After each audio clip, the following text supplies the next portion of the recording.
From Jimmy John's Field in Utica, Michigan, it's the USPBL. Tonight, it's the Westside Woolly Mammoths along with the Utica Unicorns. Hi, everybody. Dan York along with Kara Wolfbauer as we bring you this Friday night game, a perfect night for baseball in Southeast Michigan. Bad weather last night during the game, but today the exact opposite. Yes, we've been talking about it a lot. Some bad weather here in 2023, but it's perfect out. It's not too hot, not too cold, and it's Hispanic Heritage Night presented by Ideal Group. So really excited. The Unicorns are going to be wearing some alternate jerseys tonight, and that'll be a little bit of a fun look for us on the broadcast. Fantastic. Last night, the Woolly Mammoths with a loss to the Beavers in a game that went kind of deep into the night with the rain delay built into it, but they still are in first place in the USPBL. Yes, and Malik Bolin was our player of the game last night. Player of the game twice in a row now. Had 2 home runs a couple days ago, and now just yesterday having an outstanding game. Had a single, scoring 3 RBIs with a ground out. Did just a great job on bringing the Beavers home. He was with us last year in the USPBL, was a Unicorn, but I think he's able to bring some experience back to the table for the Beavers and be a rock for them this season. The Mammoths now are 4 games over 500, as we said, a half game in the lead in the USPBL. Meanwhile, the Unicorns have struggled. They lost a ton of games before winning a game on Tuesday in a non-public game. Yes, they actually switched spots. Going into the beginning of the year, the Unicorns were pretty strongly in first place while the Mammoths were trailing way behind in fourth. But it's taken a really sudden flip recently. I think a lot of it has come from Taylor Jellikowski really finding that team camaraderie with his team. People like Burl Dixon have been with us from the start of this year, being absolutely fantastic and really helping the guys find that core community in their team. And unfortunately, Burl is out right now with a groin injury, but he's still holding it down for them in the dugout. It'll be the hard-throwing Nathan Witt going for the Mammoths and possibly an opener tonight for Westside. Yes, he usually only stays in when he starts for a couple of innings. He actually hit 100 last week. I remember I saw Shane McCaddy look up and go. We were like, oh, he hit 100 finally. So he came from MSU and was with the LA Dodgers affiliated organizations for a short time. So now he's here with us at the USPBL, trying to once again work his way back out. But he's been doing pretty fantastic on the mound, relying heavily on his fastball. Andrew Huffman, the starter for the Unicorns, he's 3rd in the league with 50 strikeouts. Yes, and he leads the Unicorns in strikeouts. Been somebody who's kind of gone into a starting position and coming out of the pen, but tonight he gets the start. We've seen Tristan Harvin coming as their starting pitcher mostly, but Huffman sometimes can struggle with command on the mound. Hopefully he will come out and do extremely well tonight, as we've seen him do before. With the playoffs coming up here in just a little while, even though everyone makes the playoffs, position is very important, because if you're in 3rd or 4th place, you have to win the most amount of games to make it into the championship. Absolutely. In first place, and we've talked about it before, can actually be kind of a cold spot to be in my opinion. You head into the weekend and the players kind of just come and sit around for a couple days until the championship game. They're not getting to stay warmed up and feel ready to go, like as for example the 2nd place seed would be. They're already in a pretty good position in the league. They're a little bit more anticipated to do well, and they're sitting in a good spot where they don't have to just sit there and be cold for a couple of days. They don't have to play all 3 games, but they're ready to go into the championship game if they win that 2nd round. And you talked about Hispanic Heritage Night here tonight, and the Unicorns will have special jerseys. Yes, so the Unicornios for tonight. So really excited to see them out on the mound. It was supposed to be an earlier game this season. Happened to be one of our cancellations due to rain. So we're bringing it back here now because we got to bring out the jerseys. So really excited to have them out here tonight. It should be a great game between the Mammoths and the Unicorns. And it's a big weekend of baseball with a game tomorrow. Yes, we've had 5 games this week. As we head towards the end of the season, we started cutting out our doubleheader Saturdays. Now we are having games Wednesday through Sunday. So really fun for the fans here to come and check us all out. But we're here a lot during the week then, these Wednesday through Sunday games. But we absolutely love it because we get to have the fans come out, especially for a night like tonight, the Friday night fireworks. Friday night fireworks tonight, and as always, kids run the bases after the game. Every single time. How can we not get excited when the kids run the bases? So they always have fun playing wiffle ball over by the wiffle ball field. They're running around getting autographs all the time. Some kids will sometimes get a broken bat, which is so exciting for them. They get to take it home, and it's cool that they get to watch these players who were once that little kid just wanting to honestly talk to a professional baseball player. Absolutely. All right, so we're going to settle in for a night of baseball here at Jimmy John's Field. It's the Unicorns and the Woolly Mammoths Friday night in Utica. You're watching the USPBL Baseball Network.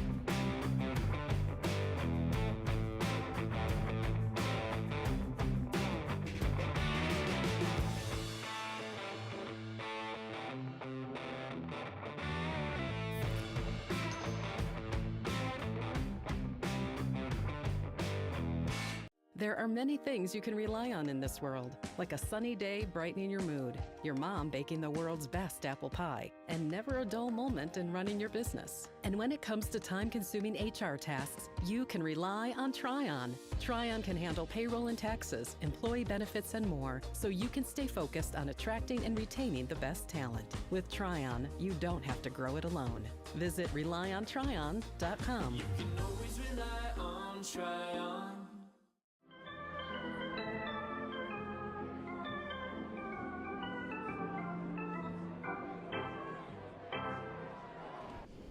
And welcome back to Jimmy John's Field for Friday Night Baseball as the Unicorns take on the Woolly Mammoths. Dan York along with Kara Wolfbauer. And a great night tonight with all of that pregame music for Hispanic Heritage Night. Fireworks afterwards. We've got a high school marching band also here tonight. So a lot of electricity here tonight at Jimmy John's Field. Yes, exactly like we mentioned. It's been absolutely beautiful outside as well. We talked about it in the pregame a little bit. It's just a perfectly cool day. Not too hot, not too cold. It should be a fantastic day for baseball. The rain that was covering our field yesterday finally dried up. We're ready to play some ball today. Yeah, rarity that we've got temperatures in the mid-70s here in the middle of August, but I don't think anyone is going to turn this weather down this time of year. Absolutely not. I'm not complaining about it. I'm quite happy with some cool weather. Sometimes it can definitely get a little too hot, so really excited as we see our band coming out to do our national anthem here today, Oxford Band. Fantastic. And again, a nice crowd filing in here to Jimmy John's Field, and we expect a good crowd all weekend here at Jimmy John's Field.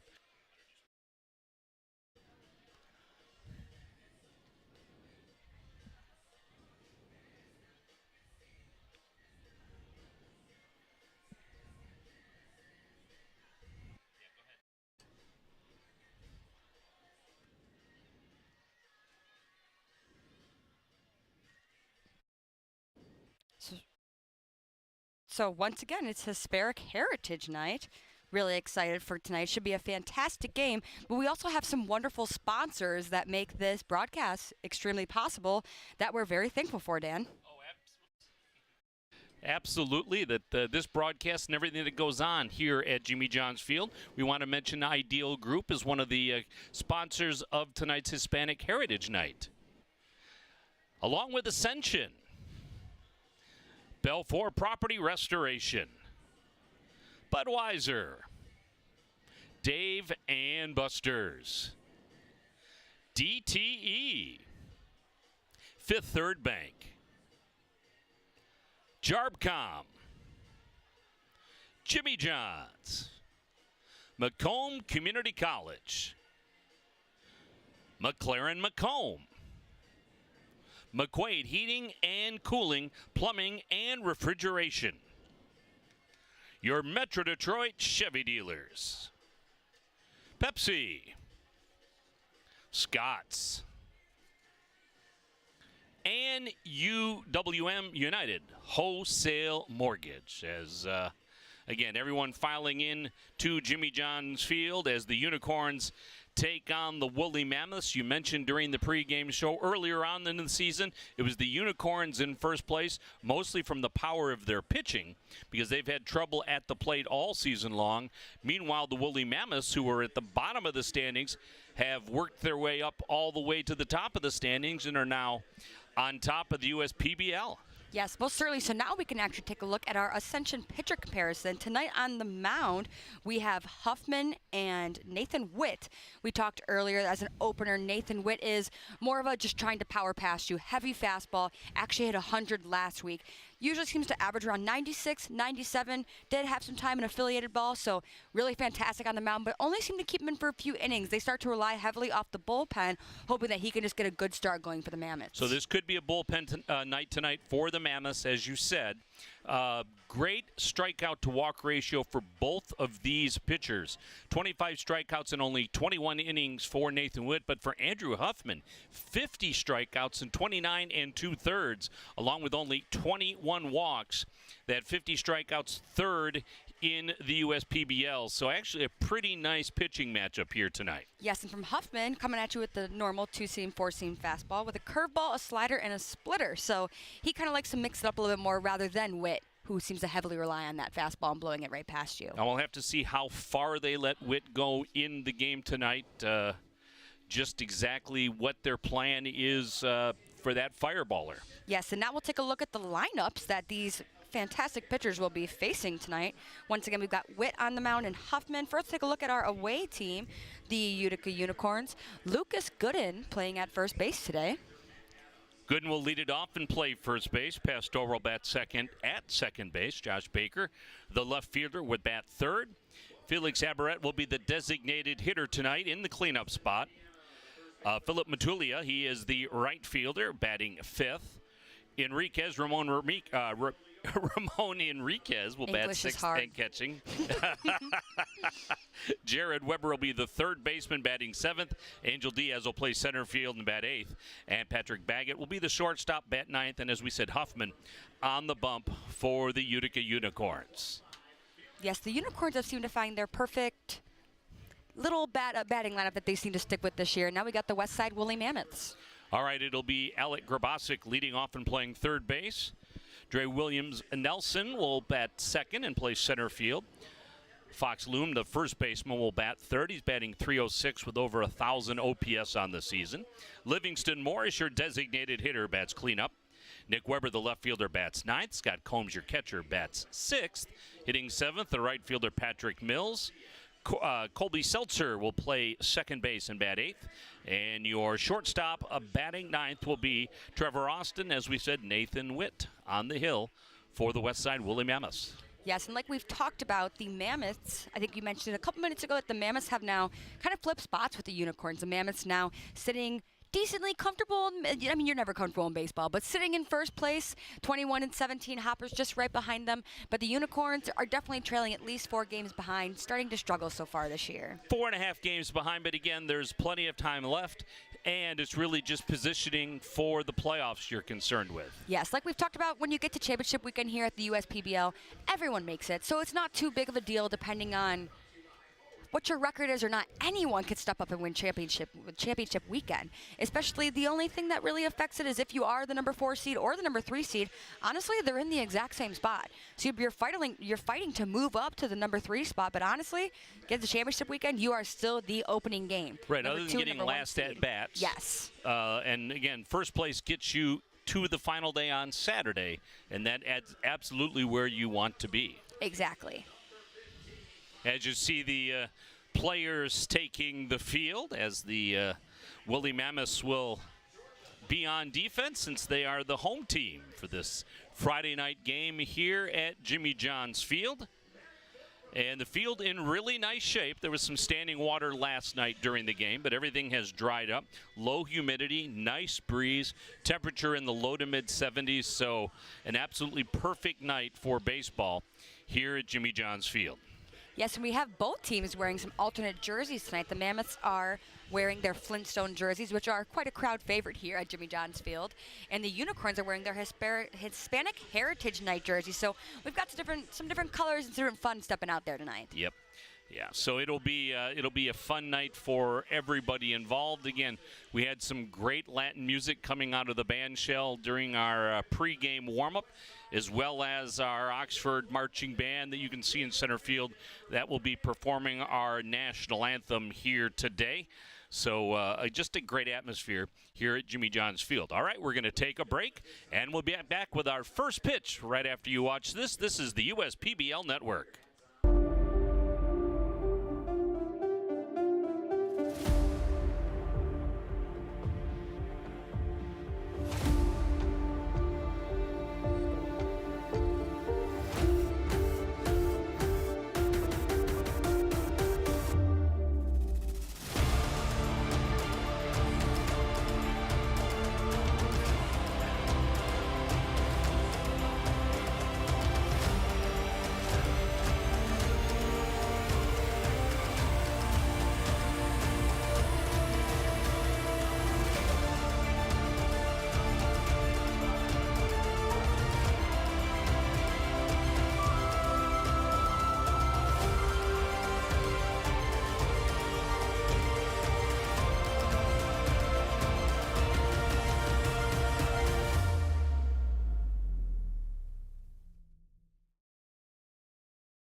Jimmy John's Field is the perfect venue for birthday parties, summer picnics, company outings, and provides the best entertainment in Metro Detroit with great baseball all summer long. Spend your summer nights under the lights at Jimmy John's Field in historic downtown Utica.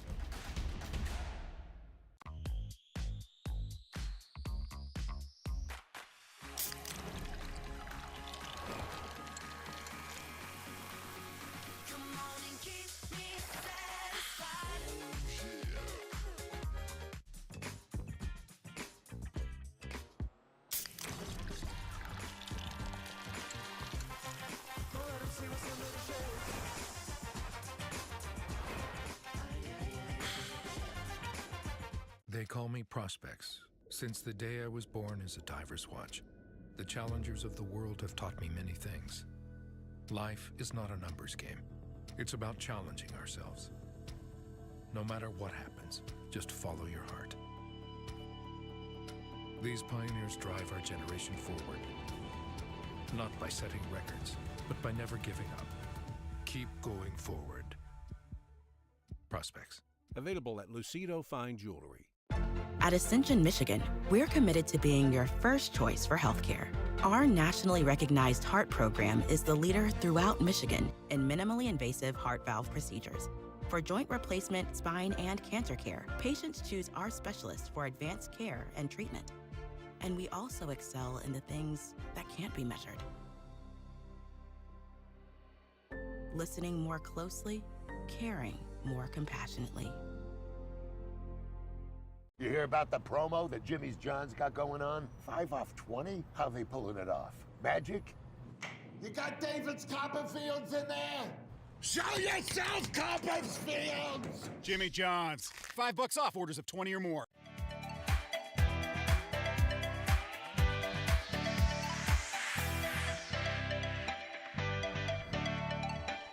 Dan York and Kara Wolfbauer back here at Jimmy John's Field, Friday Night Baseball, U.S. PBL style, as the Unicorns get ready to take on the Mammoths, and it'll be Nathan Witt on the bump for the Westside Woolly Mammoths. Again, we'll have to see whether or not he is the opener tonight rather than the starter, and just how long the Woolly Mammoths will leave him out tonight.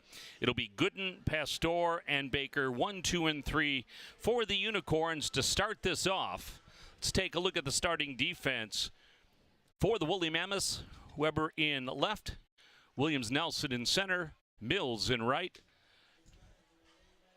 Garbosic at third, Austin at short, Seltzer at second base, Loom at first, Combs is behind the dish, and Nathan Witt on the bump for the Woolly Mammoths.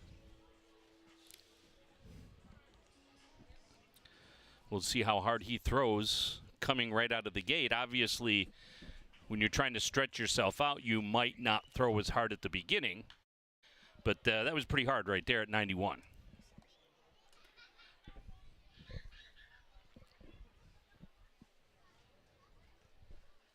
Yes, and Nathan Witt, I'm making a prediction right now, Dan, so nobody can tell me I didn't say it. I'm going to guess 3 innings. That's my money tonight on Nathan Witt. All right, I'm going to guess 1 time through the order. We'll see how that goes. Okay. Which could be 3 innings. I'm sticking with 3 innings. All right. But if we go 3 innings and it's 1 time through the order, I still win. You still win. Yes, thank you. That's right. You get the living room set. Thank you. 0-2 on Gooden. That one is in the dirt. 1 ball and 2 strikes on Lucas Gooden, batting .268 coming into this one with 4 home runs and 18 RBIs. Yes, the top of the Unicorns lineup has been very top-heavy, at least the last couple of games. It seems to start to even out a bit, but especially Lucas Gooden has been quite a good leadoff hitter for the Unicorns so far. And that one misses outside with a fastball, so 2 balls and 2 strikes on Gooden. Gooden from Indiana Wesleyan. But Nick Pastor has been leading the Unicorns in batting average, just right behind Lucas Gooden, but Lucas Gooden still sticking up there with a .268 batting average. That one misses outside, so after getting ahead 0-2, the pitcher Witt digging himself a hole. It's now a full count on Gooden. Someone called time. Take a breath. As we've mentioned all season long, same pitch clock as used in Major League Baseball. 15 seconds with no runner on base, 20 seconds with a runner on base. The pitcher gets 2 disengagements, and the batter gets 1 timeout. That one is fouled off. Somewhere near my car. Hopefully not. I think I parked mine far enough away, hopefully. I did not. I got here early and was excited about the close parking That's spot. on you, Dan. Not taking into account the danger I'm in. No sympathy from me. I figured that. On my best day. Full count, here's the pitch. That one's inside. So Witt walks him after getting ahead 0-2. So it's a leadoff walk on Gooden. And that'll bring up Nick Pastor. As Kara said, batting .305 with 2 home runs and 7 RBIs. He's 5th with 36 hits in the USPBL. Nathan Witt, you don't find too many walks too often. He's probably one of the most experienced guys here in the USPBL. So I'm looking to see him get back on his feet and try and at least start striking out the side so the Mammoths can come back in and start scoring some runs for him. Pastor played his college ball at SUNY Brockport. That one just misses on the outside corner, 1-1.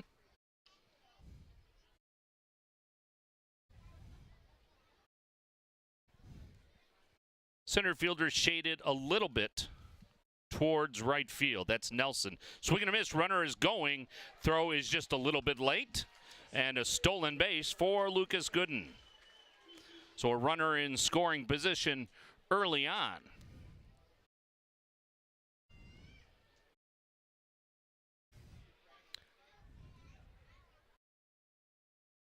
That might be Lucas Gooden's first stolen base this year if our stats are correct. That's exactly what I'm trying to look into right now.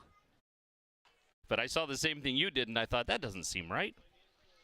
He got a pretty good jump. I wouldn't call him the fastest runner on the bases, but he had a really good read off of Witt. And normally you're sending your leadoff hitter anyways.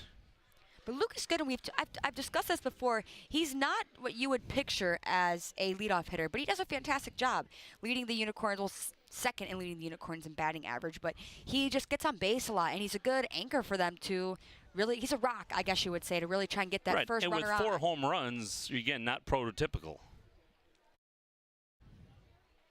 That's only his second stolen base attempt of the season.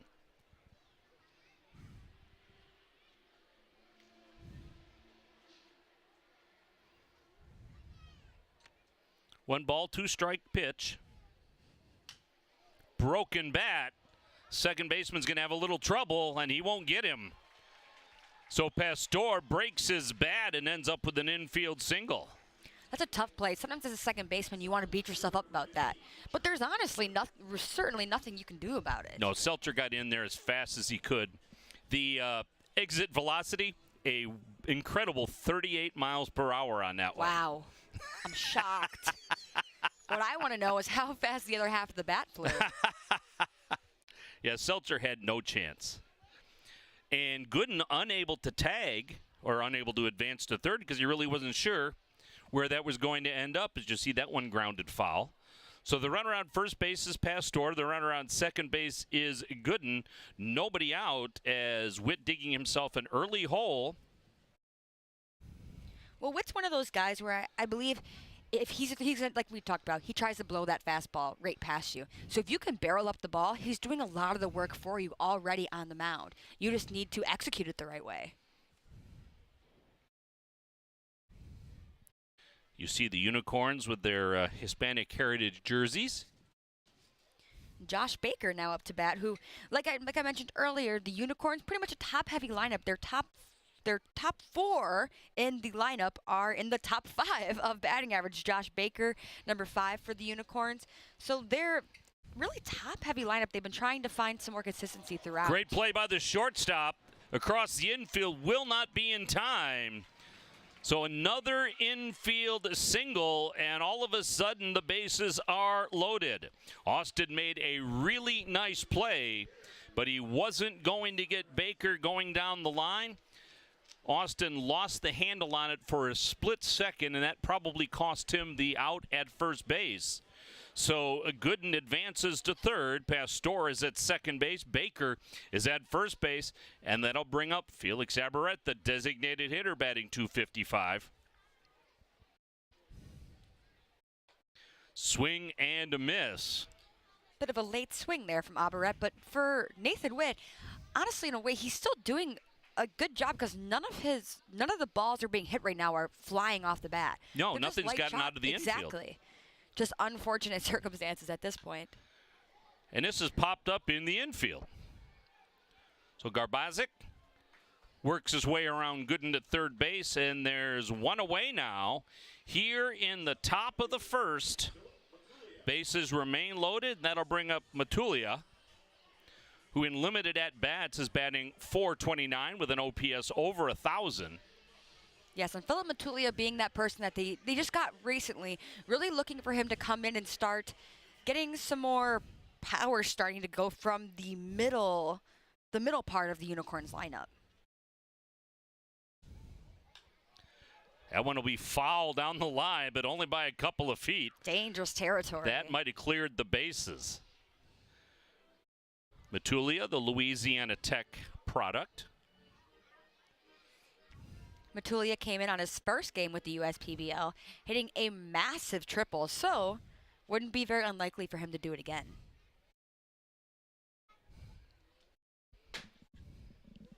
Center fielder again shaded towards right for the left-handed batter. There's a swing and a miss. 93-mile-an-hour pitch. Infield deep, so they would like the double play as the batter calls timeout. Well, it's very early on in the game. If you have to give up that one run, it's not super crucial right now. You just need to get out of this inning and get you up to bat. Yeah, with a start like this, if you come away only giving up one run, that's really a moral victory. Inside, 1 ball, 2 strikes. Matulia. Enriquez, the catcher, on deck.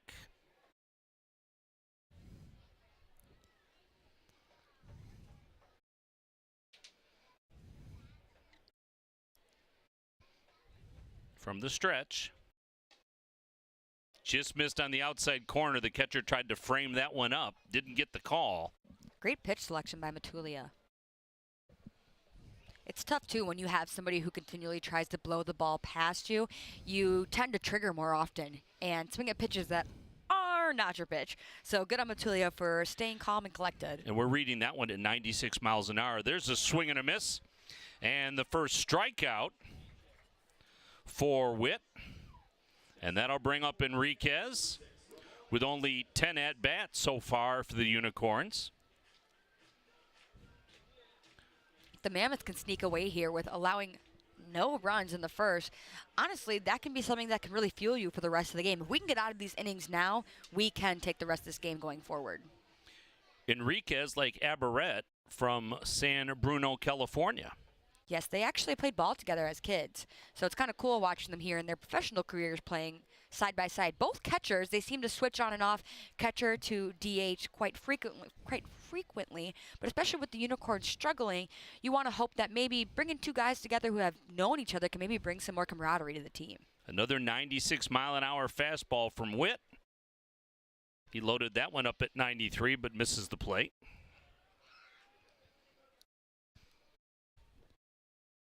So with 2 out, Enriquez tried to keep the inning alive and scratch one home for the Unicorns. That one just misses. So Witt is living around 96 miles an hour on this fastball.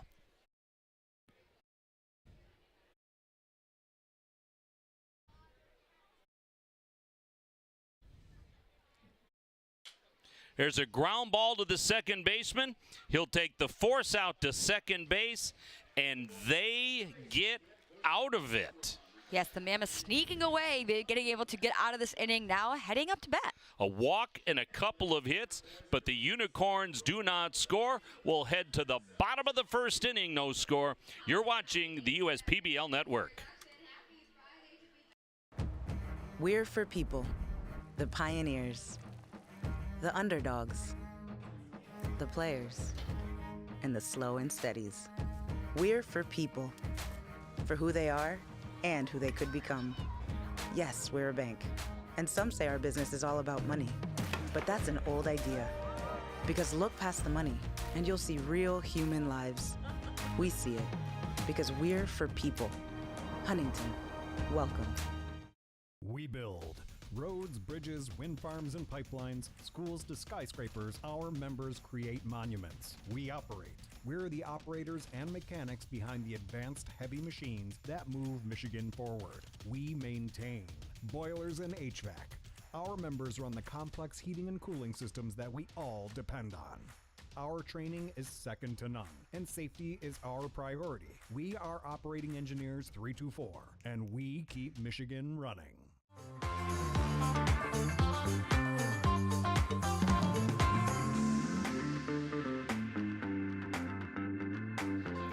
Bottom of the first inning.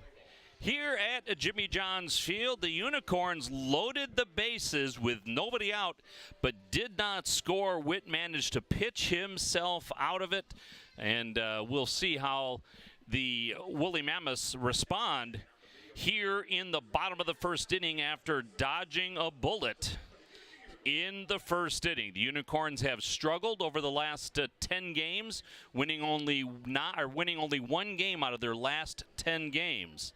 So they're looking to get on the right track. Again, still only 4.5 games out of first place. Everybody all bunched up. So it's not a matter of that they're too far out of it right now, but they need to not fall any farther out of contention. Yes, and Huffman looking for help tonight from his defense as we take a look at our three-dimensional services defensive lineup coming up in just a second. In the outfield, it'll be Baker, Diaz, and Matulia left to right.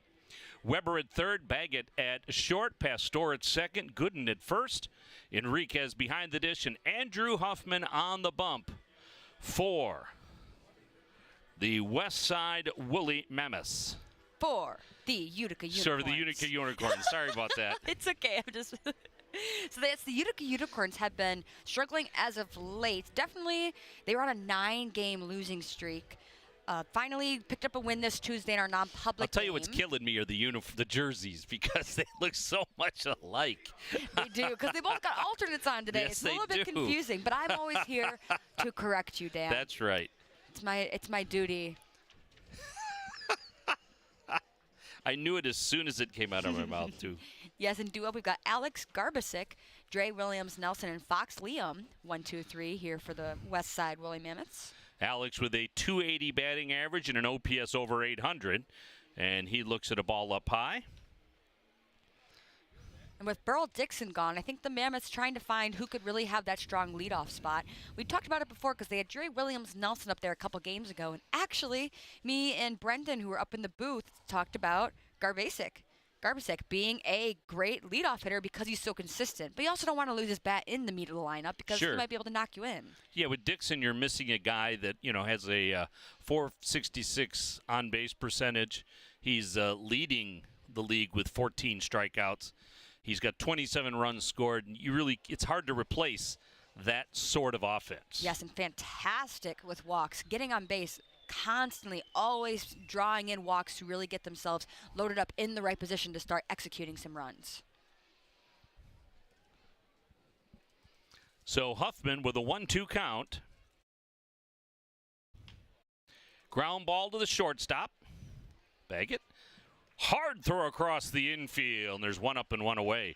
Nice play by the shortstop. Yes, bit of a slow approach there from Baggett, but definitely making sure, watching the ball all the way into the glove, and definitely relied on his throw there. Honestly, it was kind of a slow bounding ball. I imagine the infield's probably still playing a little slow. Not only did we have the rain last night, we've had rain for 2 or 3 weeks now. I would expect definitely a little clayey out there right now, starting to stick to the ground. Just like a putting green on a golf course, the more water, the slower it is. So that'll bring up Williams Nelson, who pops it up foul. This one will go out of play. He's batting .255 on the season. No home runs for Dre.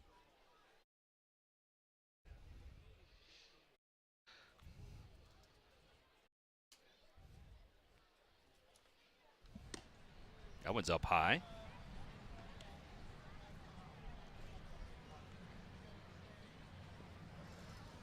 Infield, outfield, straight up.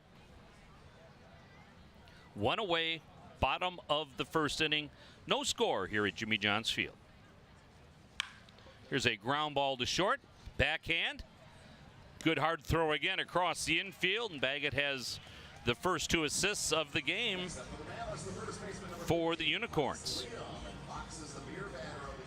Now Fox Liam stepping up to the bat from University of Missouri, so definitely an SEC guy looking to keep performing here in the league. Batting .306, been quite a powerhouse at the plate. 5 home runs, 16 RBIs, an OPS of over 1,000. So an impressive season for Fox Liam.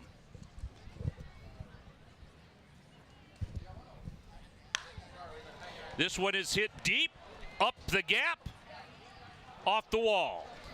Liam turns the bag at first base, and he will trot into second base with a stand-up double. And with that stand-up double, the people at Jimmy John's Field will be getting some beer deals at our Short Hops Craft Beer Garden. Fantastic. So that'll give Livingston Morris an opportunity to drive home a run with a runner in scoring position. Yes, an exit velo on that one of 101. So quite a hard hit there from Fox Liam, but he's just like we talked about before, a powerhouse at the plate. So Liam on second base.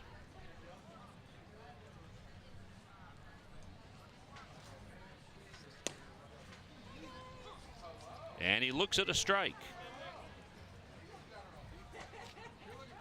Morris batting .235 in the DH spot, the right-hander. From the stretch position, Huffman takes a look at his runner, comes to the plate. Ooh, just missing on the inside corner. Yeah, Morris thought about swinging, didn't, and you could hear some cat calls from the dugout, not happy with that ball call. Looked like it just missed on TrackMan. We've got it just missing on the inside corner, so great eye from Livingston. Swing and a miss on the curveball. Spoke too soon.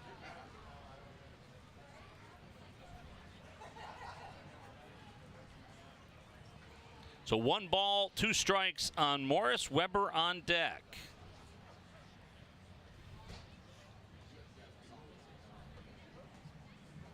Swing and a miss. He goes to the fastball. 91 miles an hour. Morris strikes out, and that'll bring up Weber. No, it won't. I'm having a rough night. It's okay. That's a strikeout to end the inning, so nothing across other than the double. We go to the second inning. No score. You're watching the USPBL Network. Slide into a new home. Work with a local mortgage pro who works for you. Get a cheaper, faster, easier home loan. Find a mortgage broker near you today at findamortgagebroker.com. With a transforming world, we can see how drastically the world is heading towards automation. And so, we need 24/7 surveillance and security systems for our homes and businesses to avoid any theft or breach of privacy. JARPCOM brings the installation of security cameras to the tip of your fingers with our state-of-the-art mobile app. JARPCOM also provides surveillance monitoring of your entire property with flexible options that offer a dependable solution to be scaled to fit any domestic or commercial need. Contact JARPCOM today for a free estimate at 800-369-0374 or look us up on the web at jarpcom.com.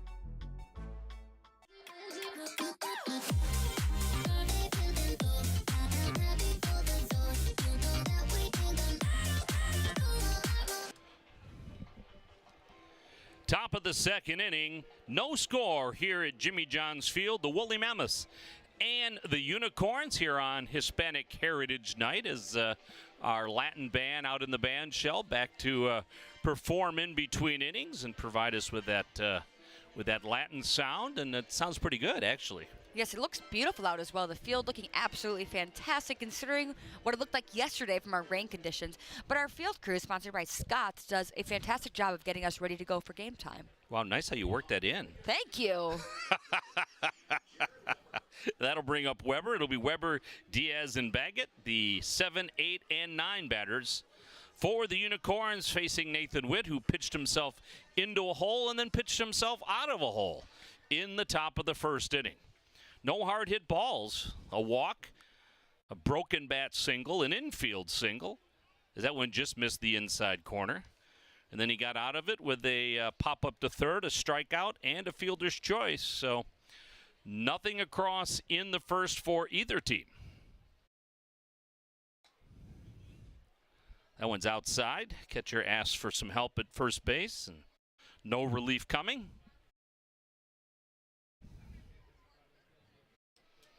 Post-game fireworks. Kids run the bases, so a great night here at Jimmy John's Field. There's one up the middle for a base hit. So Weber hits one through the box. That's probably the hardest hit ball of the day for the Unicorns. They've got a runner on first base and nobody out, and that'll bring up Angel Diaz, the center fielder, number 20.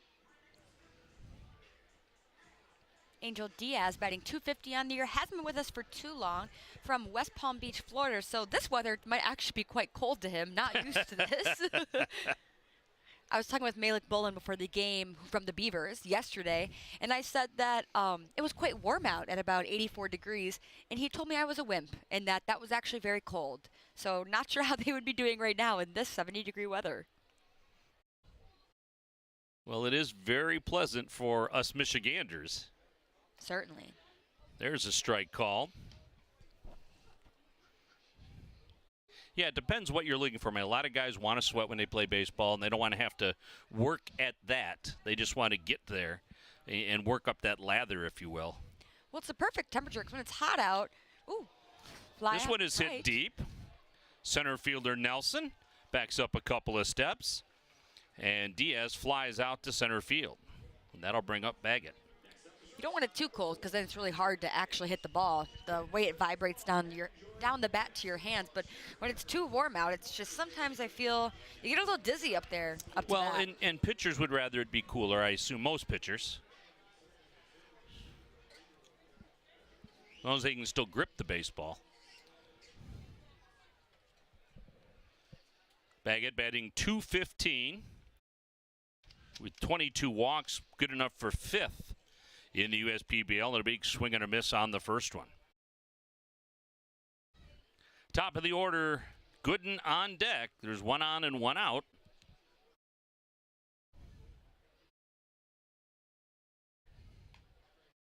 That one misses outside.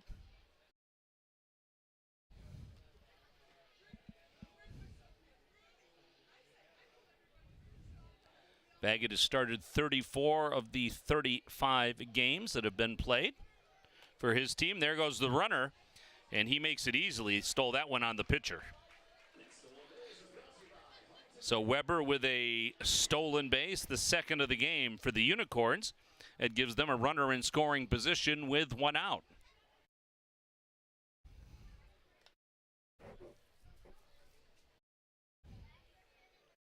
Baggett with 107 at-bats. That's third on his team.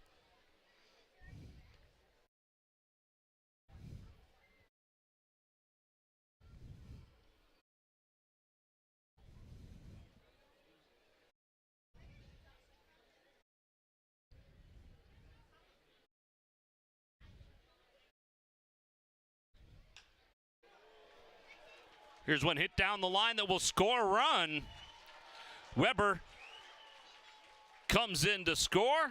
Baggett trots into second base with a stand-up double. And the Unicorns get on the board first, 1-0.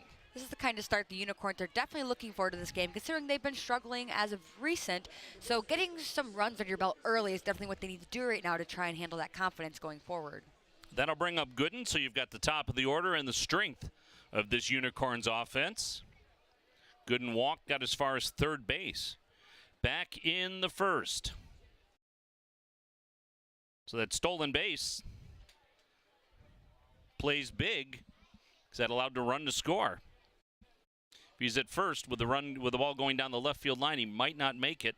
And action already in the Westside bullpen. If we saw some action over there, it's Garrett Martin.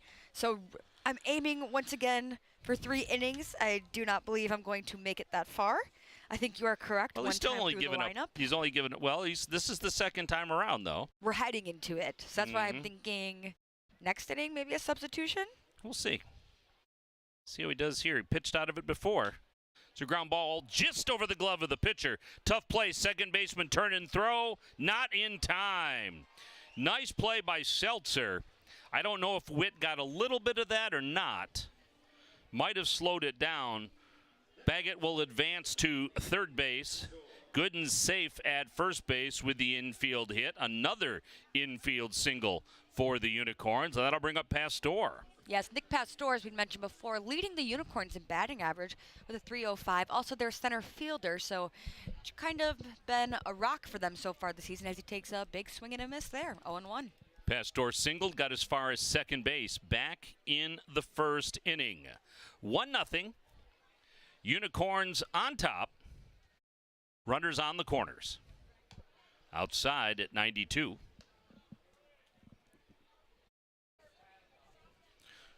Witt found 96 frequently in the first inning.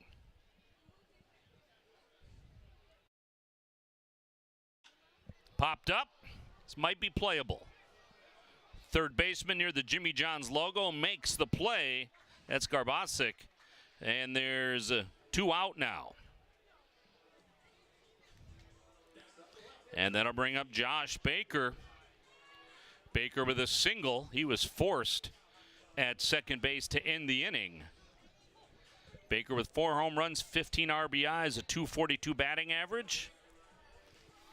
Yes. And an RBI potential at third base. Yes, and Josh Baker was the Unicorns' first ever player of the game this year. I got to interview him after the game, and he's a great guy to talk to as well, just looking to find that fun back again of baseball he talked about. He took some years off, and for taking some time off and coming back, batting .242 in professional baseball is quite impressive. Batting third in this Unicorns lineup.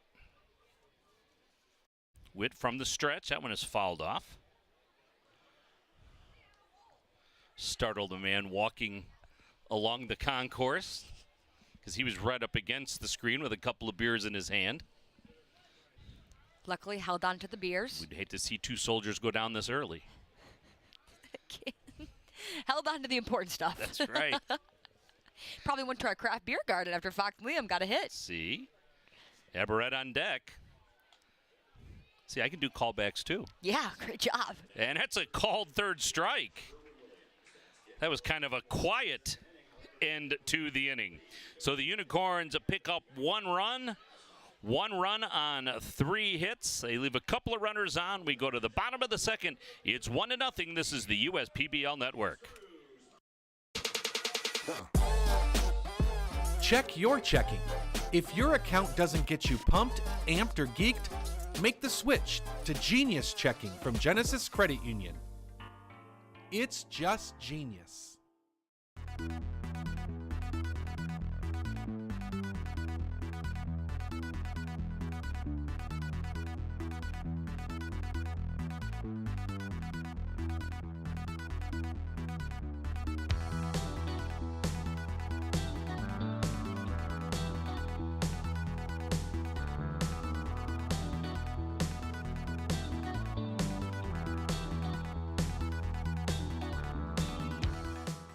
We're the financial champion of Michiganders.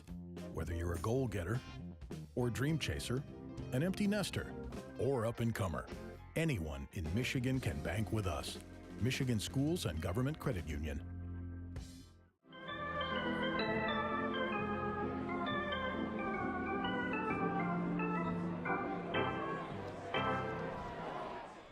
Welcome back to Jimmy John's Field. Hey, when it's time for baseball, it's time for beer.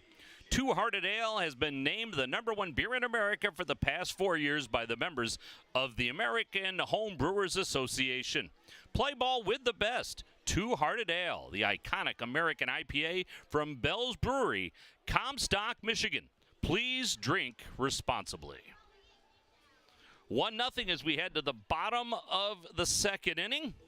It'll be Weber, Combs, and Mills, 5, 6, and 7. For the Woolly Mammoths, as Utica scratched out their first run of the game in the second inning. Yes, and now Andrew Huffman looking to hold it down on the defensive side for the Unicorns here. As Nick Webb steps up to the plate, came from LSU before heading over here to the USPBL. Huffman with one strikeout today, adding to his total for the season, giving him 51. That one is outside.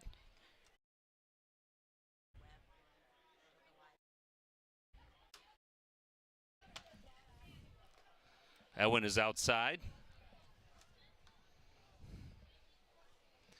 So 2-0 on Nick Webb, who actually recently bounced back from an injury, has been out for quite some time, at least almost 2 months, I believe. I don't want to be wrong here, but I know he was out for quite some time, and luckily now he's back just in time as another Mammoth has to step aside for a few games, Burl Dixon.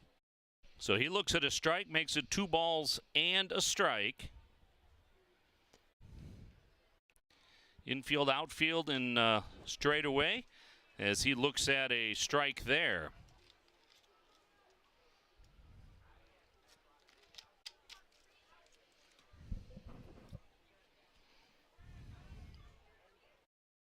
Webb, the left fielder, left-handed batter. Swing and a miss at the high fastball. And another strikeout for Huffman. That brings up Scott Combs. Woolly Mammoths with 3 left-handers in their lineup. The Unicorns with 4 in their lineup. Combs batting .257 coming into the night. Looks at a ball. Thought Huffman might get the call on that one.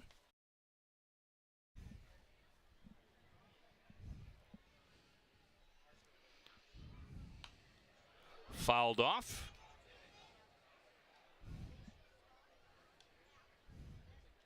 One ball, one strike, one out. Bottom second here at Jimmy John's Field. Glad you've joined us on the USPBL network tonight. That one's inside. Maybe make your way out to Jimmy John's Field this weekend with Saturday and Sunday games yet to play. Yes, we've certainly got some more games going on here, especially on Sunday, Sunday Fun Day. It's going to be Frozen Princess Day, so we've had some different characters around the ballpark that kids are always very excited to see. This one is fouled off. And a big cheer from the crowd. I guess that made it into the stands. A fan must have just missed it because it seemed like some excitement, and then... I thought it clipped the net, so that must have slowed it down. There you see the Mammoths in their orange and blue Flintstones jerseys. Up high. Buzz the tower just a little bit.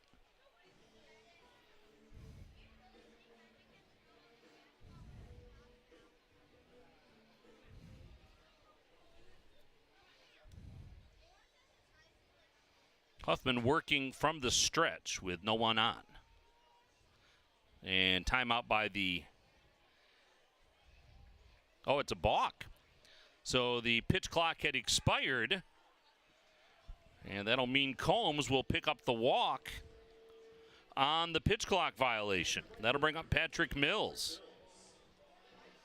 As the umpire has a conversation with Huffman about it. Let's make sure they're all on the same page. Some Patrick Mills batting a .190 on the year so far.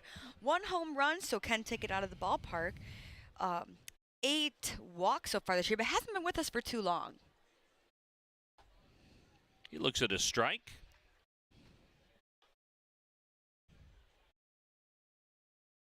There you see Seltzer on deck.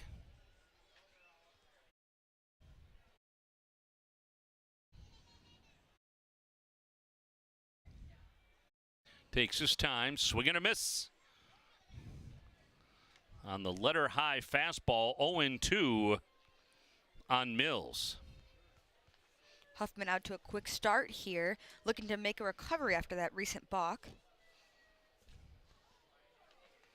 Yeah, you never know, because this is a new thing, how pitchers are going to respond to that, whether they shrug it off and don't give it much thought, or whether they're really annoyed at themselves or annoyed at the pitch clock being a thing.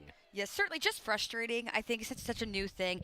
Baseball is not a game that typically changes very much, at least rule-wise. So having, until as of recently, especially when we have like the new Ohtani rule, but we didn't used to have things. It usually was always pretty consistent. Right. So now with some new rule changes in the past few years, definitely might be a little frustrating for guys trying to make their way up to the league. And I personally would like to see them add 5 seconds to both of those. 20 seconds with no runners on base, as you see this one fouled off, and maybe 25 with a runner on base. I think it's just a little quick. It takes a lot of strategy out of the game. For sure, but it definitely is from a fan perspective side how much quicker the game there's no seems to doubt go about by.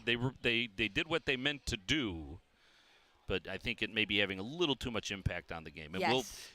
where we'll see it is the playoffs for Major League Baseball this year, when they get a couple of those in crucial situations, and then the Players Association may want to revisit this whole thing this winter. Yes, definitely adds a bit of a rift to the game, but like you said, we'll see how it starts to pan out as we head towards the end of the season in Major League Baseball. That's definitely when we'll start to see the effects on it. Full count on Mills. Swing and a miss. Another strikeout for Huffman. That's 3 in this game, and that'll bring up Colby Seltzer. So Huffman having himself a nice outing early on. He's given up the double and a walk, and that's been it. It just goes to show, though, a lot of guys coming up are always so focused on throwing hard, which obviously is very important. But, for example, Nathan Witt, usually line somewhere around 96, 97, having a bit of more struggle tonight, while Huffman, not as fast, maybe lower 90s, is going for more of a slider and start moving the ball, and he's performing exceptionally well on the mound tonight.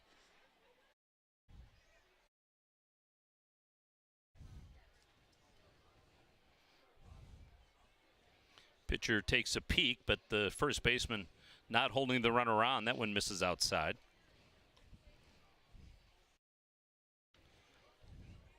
Pastor playing behind the runner.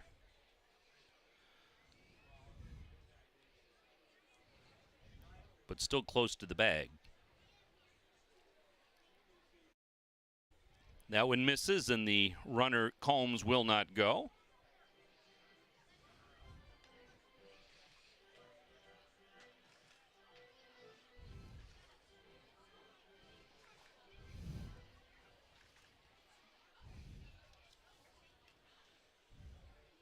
Two strikeouts in the inning for Huffman. Runner on first base there with a walk. Off-speed pitch for a strike.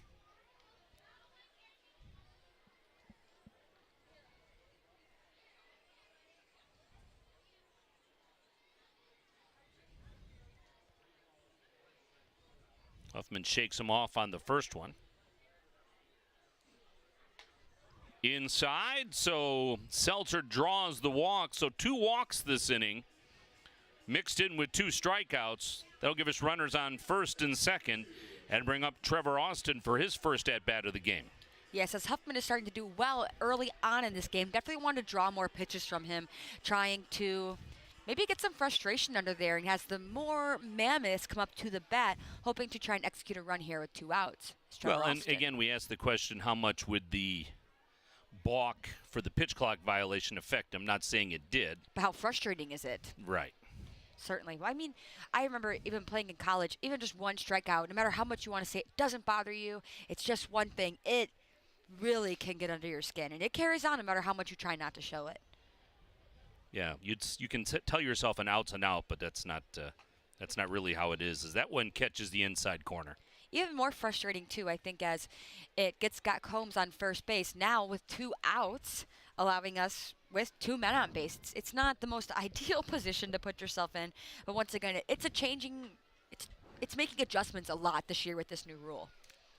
There's a ground ball to the shortstop. Oh! He took his eye off of it, thinking about getting the play at second base. So an error on the shortstop. Baggett just was already thinking about the toss to first. So Combs will move on to third. Seltzer will advance to second base, and now it's bases loaded for the Woolly Mammoths. And there's JJ, the best boy here at Jimmy John's Field, as you see all the fans cheering, because he is just the absolute best dog I think I've ever seen in my life. And he is definitely a fan favorite. Garbasic will bat for the second time in this one. He grounded out to the shortstop his first time up.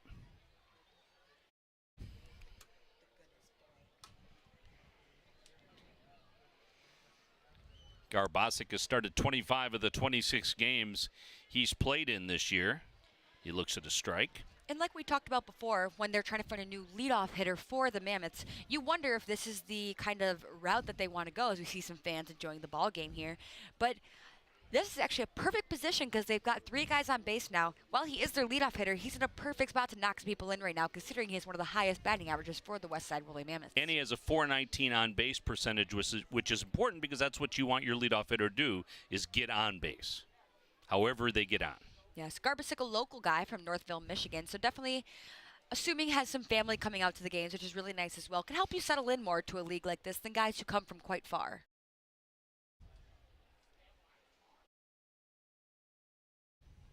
From the stretch, outside, so bases are loaded with Mammoths.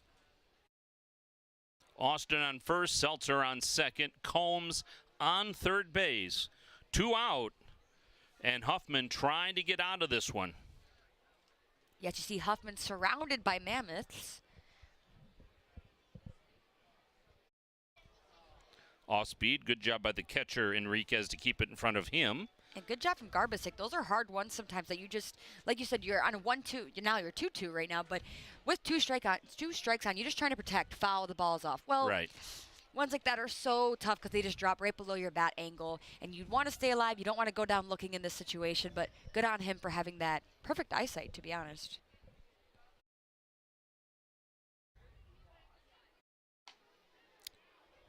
Catcher tried to frame that one, didn't get the call. Full count now on the batter. Yes, after being 0-2, Garbasic has worked his way back now, battling through the count 3-2. So pressure on both the hitter and the pitcher. From the stretch. Fouled off. This one will get out of play.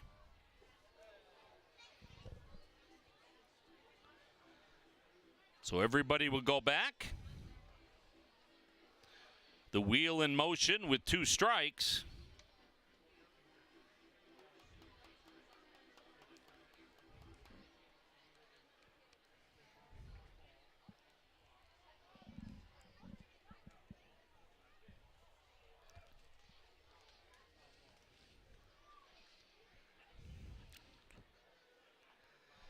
Check this swing, that'll score the run. So Combs will score. Garbasic will pick up the RBI on the walk. Everybody moves up 1. Seltzer to third, Austin to second. We've got a tie ball game at 1. Yes, and fantastic at bat from Garbasic, battling back from the 0-2 and scoring the Mammoths, being patient. So a 1-1 game here in the second inning. Dre Williams-Nelson, the center fielder, will bat. Grounded out to the shortstop, his first time up. Big swing and a miss. 93 mile an hour from Huffman. Yes, a little behind on that one from Huffman, the 0-1.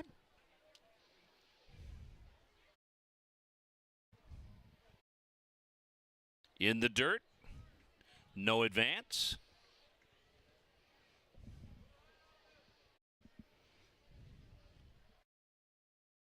So the Woolly Mammoths trying to pick up at least 1 more.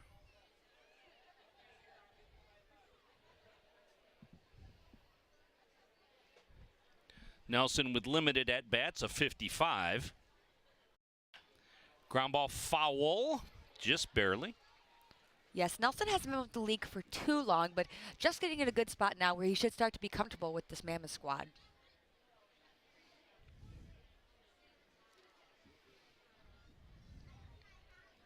Outfield fairly deep.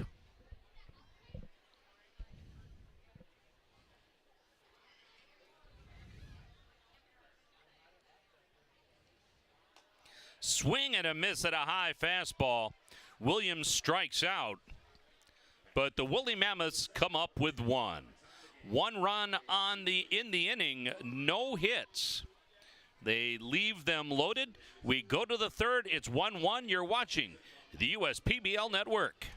First State Bank is a locally owned and operated business. We're part of your community. At fsbcares.com, you'll find ways that we're making a difference by featuring locally owned and operated businesses, providing access to helpful financial resources, and engaging with community. fsbcares.com is part of our commitment to the neighborhood because strong neighbors mean stronger communities. Where good neighbors do great things. Member FDIC and Equal Housing Lender. The Dave & Buster's method is designed to help you unlearn adulthood and reset our life around zapping stuff and cheering for stuff with your friends. Begin the method today with 5 free games. You know you want to. Fifth Third Extra Time helps you do you better. So kick back and relax. You have extra time to avoid overdraft fees. Fifth Third Extra Time. This is banking a Fifth Third better.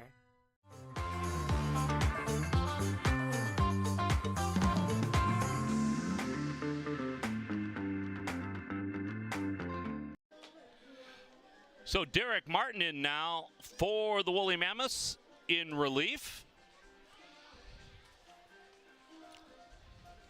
As we take a look at that beautiful sunset over Jimmy John's Field. So Witt goes 2 innings as the opener. And we'll see what Martin can do.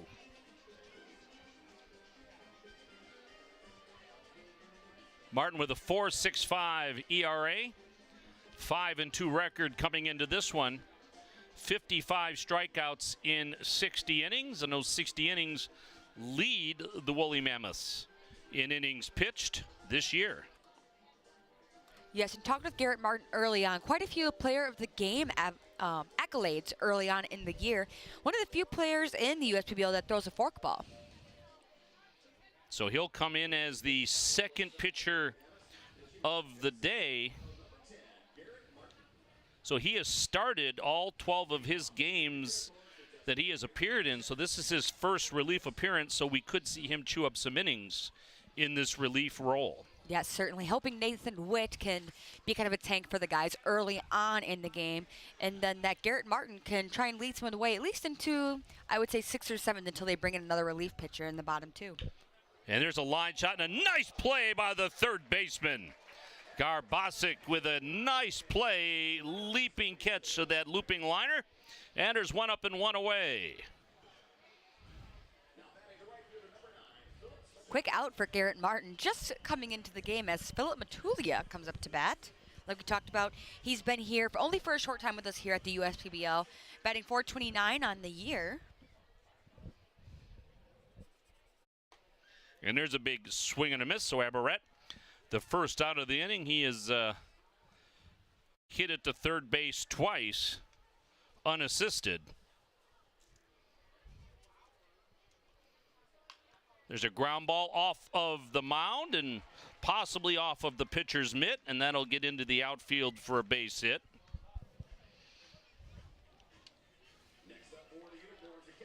So Matulia with his first hit of the game, that'll bring up Enriquez. Enriquez still looking to find some comfort here, I think, in the USPBL. Only been with us for a few short games. Catching tonight for the Utica Unicorns. Aberrett, the designated hitter tonight. He would be the normal starting catcher for Utica. And there's a swing and a miss. Yes, they seem to swap in and out DH to catcher with one another. So now Ramon Enriquez catching tonight. Like you said, Felix Aberrett being the DH. There's a curveball, hits for a strike.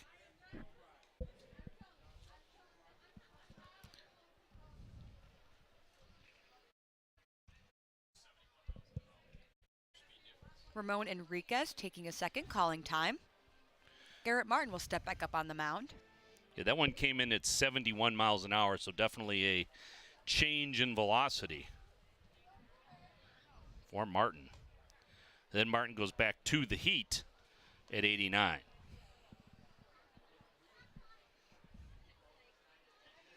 So you don't have to throw 96 as long as you can change speeds and change eye level. Yes, most certainly, and rely on that movement as well. There goes the runner, a swing and a miss. I think that was fouled off into the catcher's mitt, and that'll bring up Jared Webb. Jared Weber batting .234 on the year, already with a single so far today. So looking to continue that here against Garrett Martin. So the runner advances to second base. That's Matulia.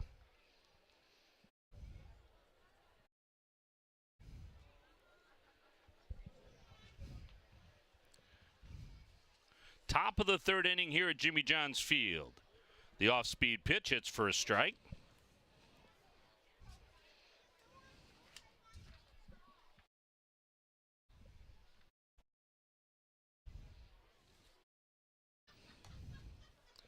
Fastball up high.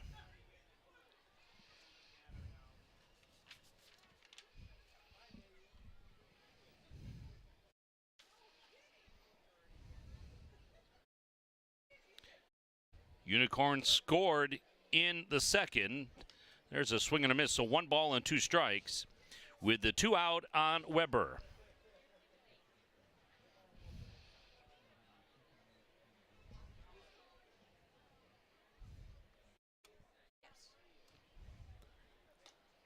Just missed on the outside corner.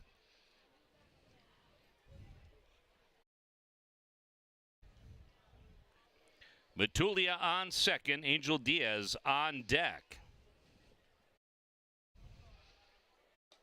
Swing and a miss, and that's a strikeout, and that's the 5th third out of the game.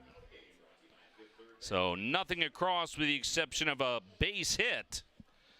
And we head to the bottom of the third inning, and it is 1-1 here at Jimmy John's Field. And there's our buddy, JJ the Water Boy, sponsored by Michigan First Credit Union, as he brings some water out for our infield umpire to keep him going the rest of the game, and the umpire reciprocates with a treat.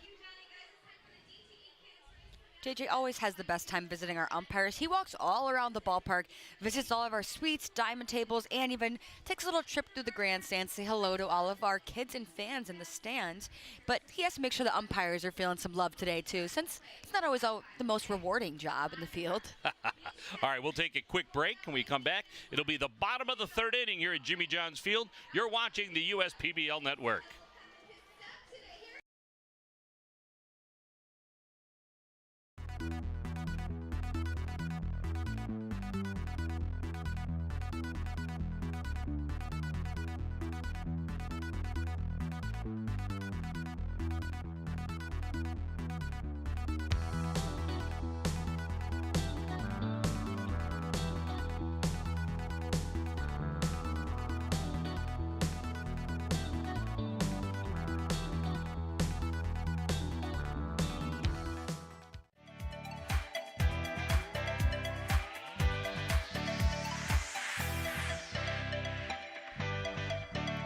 Bottom of the third inning here at Jimmy John's Field. Dan York along with Kara Wolfbauer, and it is a 1-1 game with the Woolly Mammoths and the Unicorns all tied up. It'll be Fox Loom, Livingston Morris, and Nick Webb. 3, 4, and 5 for the Westside Woolly Mammoths. Yes, and Andrew Huffman still on the mound for the Unicorns.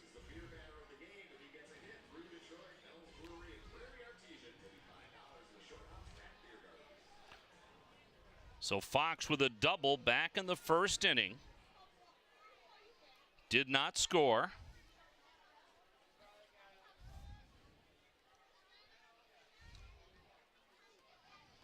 Huffman with the off-speed pitch.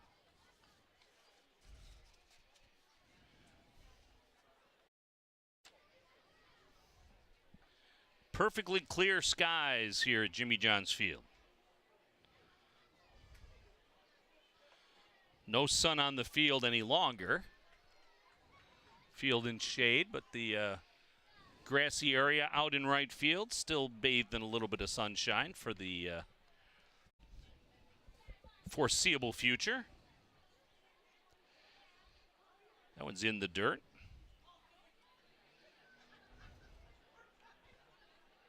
So when you played college ball, did you have to deal with that transition a lot, or did you guys play mostly day games? We played mostly day games. We didn't have any lights at our field, so we mostly relied on day games. But when we did go some other places like Green Bay, Wisconsin, for example, they were one of the only teams in our league that had lights. So when we'd go there, we'd play more of night games. But I am a night game. I have a night game preference. So well, it's easier to see the ball when it's dark. yeah, especially I was a center fielder, so that sun would hit right in the middle of that field, and it was always very daunting, worrying that you're going to lose a ball in the sun.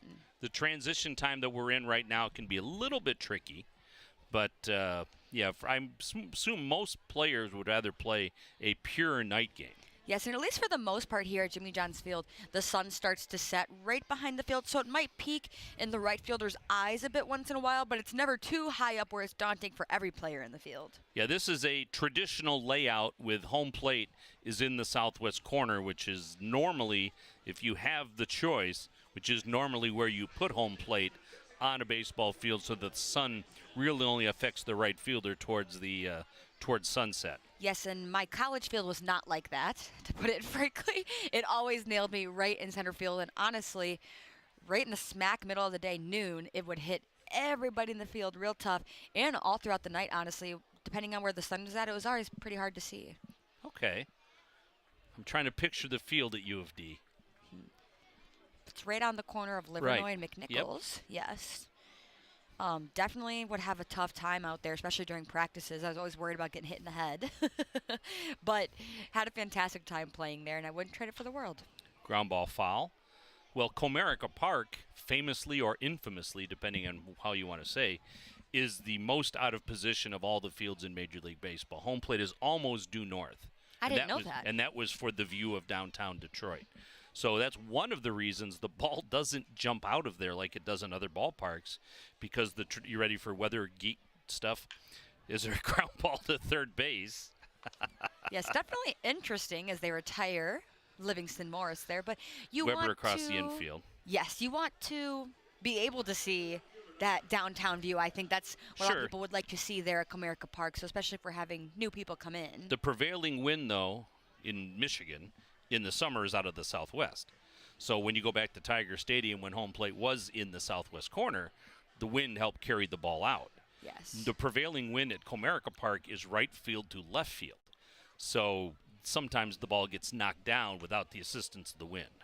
Yes, and they still hold games at the corner, which is old Detroit Tigers Stadium. With the exact same field dimensions as Tiger Stadium. Just some awesome events now going on there. I've been to quite a few. I had the pleasure / privilege of announcing some games at old Tiger Stadium in the 90s. That's wonderful. That's got to be really exciting to look back on something like that, but also hard when you go to the corner and realize it's not the same place it used to be. I'm glad they, because sometimes Detroit trips on its own feet. I'm glad that they were able to finally do something on that property that replicates the field that was there. It's become a great community spot as well. And that neighborhood, Corktown, has really, really exploded in the last 10 years. There's one hit deep into center field.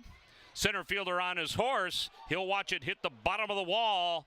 Fired into the infield, and Webb with a big double to center field. So Nick Webb just hit the cover off of that. It looks like some changes out there in the outfield. I believe that is now Angel Diaz in center field. That's what it was at the beginning of the game.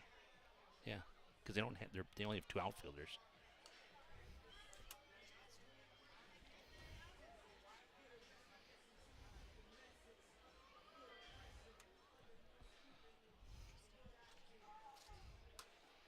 So that'll bring up Combs. He walked and scored in the 6th. An RBI opportunity at second base, and he looks at that one outside. And actually, talking about downtowns, came to the ballpark in a little different route today than I normally do and came through downtown Utica. And I've been there a couple of times, but I forget just how nice downtown Utica is as you see the strike called there. It's beautiful. I drive through it every day to get to work here, and it's a small little quaint downtown area, but that's why I like it. It's different. Well, there's plenty to do, that's for sure. Yes, the shops are different. There's nice bars and different places to go on the weekend to enjoy, and it's a nice area, especially then you can take a pit stop at the ballpark. Why not? That one is fouled off. No, this fits the Utica neighborhood perfectly.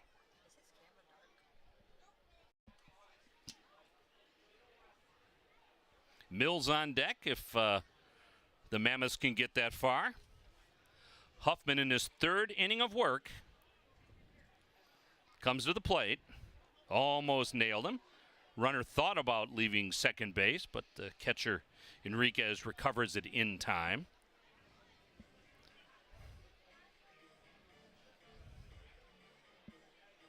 Five strikeouts for Huffman.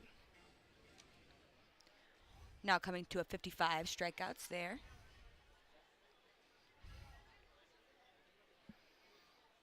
Two away, 2 balls, 2 strikes. Ground ball, this could stay fair. It does. And the pitcher will just lob it over to first base to get out of the inning. So a bad break for Combs, and that one stayed in fair territory, but a nice break for the Unicorns. Nothing across other than the double for the Woolly Mammoths this inning. We head to the 4th inning. It is 1-1. You're watching USPBL baseball. You dreamed of starting a company, not an HR department, but your business has grown fast, and so have the complexities of payroll and taxes, benefits administration, and other HR functions. That's why your business needs a professional employer organization like Tryon Solutions. Tryon provides businesses of all sizes access to top-tier healthcare and employee benefit plans. With Tryon, you don't have to grow it alone. Visit RelyOnTryon.com. You can always rely on Tryon. We're the financial champion of Michiganders. Whether you're a goal getter or dream chaser, an empty nester or up-and-comer, anyone in Michigan can bank with us. Michigan Schools and Government Credit Union.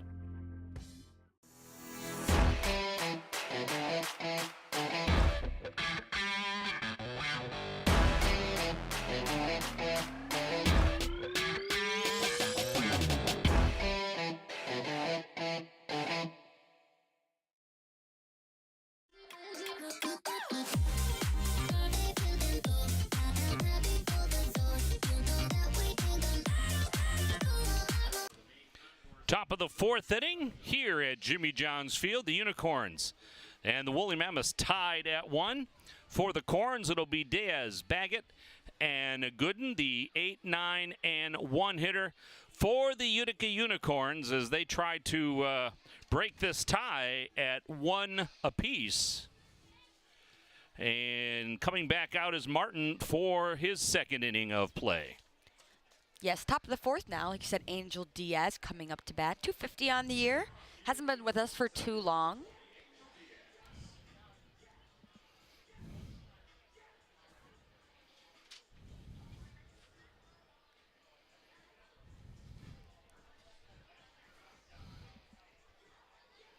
We are tied at 1 on a Friday night.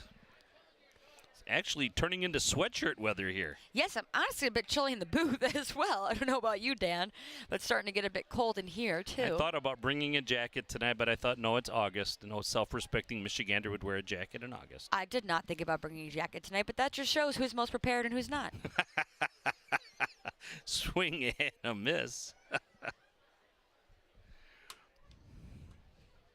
Yeah, chilly night here in Utica last night after the storms went through. And there was hit or miss rain throughout the day through most of Metro Detroit yesterday. And some heavy rain where I live.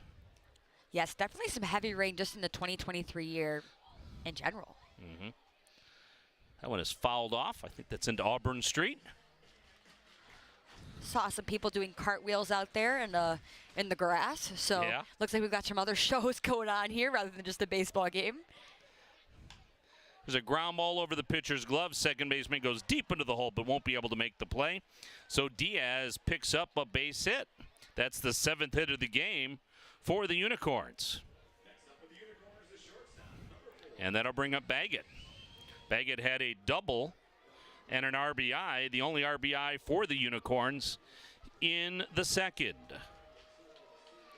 As JJ comes out and does his thing, which is guaranteed to get a reaction every single time. Every single time, most certainly. That one is bunted down the line. It stays fair. Great play by the third baseman. Garbasic with the barehanded throw. Very nice play. We do not see bunts here too often either in the USPBL. Considering it's a developmental league, guys are trying to move on to affiliated ball. They're looking for stats, so they're really not looking to put a bunt down. But there's JJ picking up that bat from Patrick Baggett. And that was not the prettiest bunt in the world. No, it was not. But we actually saw a fantastic one the other day, pushing it right up towards the second baseman. I'm trying to remember who it was. It was when we were in sudden victory, where whatever team, if the team, Is that what we're calling scores, that, by the way, it is sudden now victory? Sudden victory. Okay. If the offensive team scores, they win. If the defensive team holds them, they win. We saw a fantastic bunt. So Here's a fly ball to center field. This one should be an easy play for Nelson. The runner at second base, Diaz, will not challenge his arm. Gooden flies out, and that'll bring up Pastor. 2 outs now here. The top of the 4th. And I really do like that extra inning rule that the USPBL has come up with. I think that's a very creative solution. I agree. I think it's a great rule to implement just because it keeps fans on their toes and the players on their toes as well. And you're not just calling it a tie, and it's not really a gimmicky end. It's, it's actual baseball. And I think, we've talked about it before. You probably want to take defense most of the time. And the home team gets to make the decision whether they want to bat or be in the field. And if you haven't seen one of these yet, the team at bat gets a runner on first base. If they score, they win. And if the defense holds, they win. Yes, we saw the Beavers win a couple days ago against the Hoppers on a wild pitch. A lot of wild pitches this year so far in the USPBL.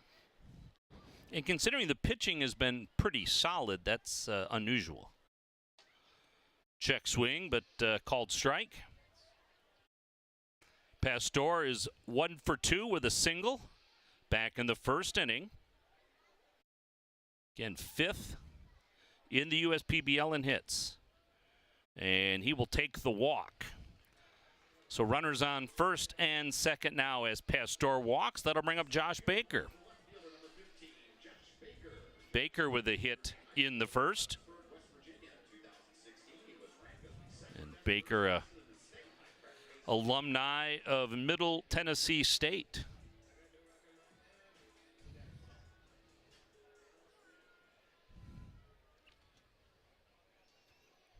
Which I think is just south of Nashville, but I'm not sure. Fouled off.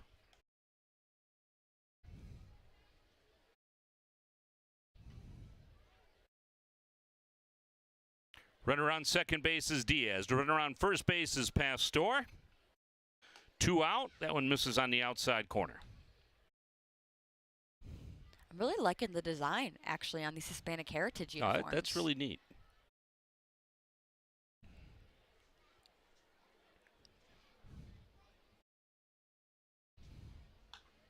That one is ripped foul down the first base line.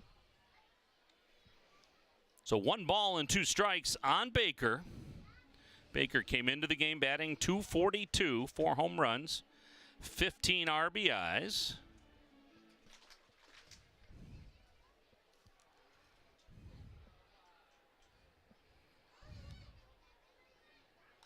Fouled off the other way.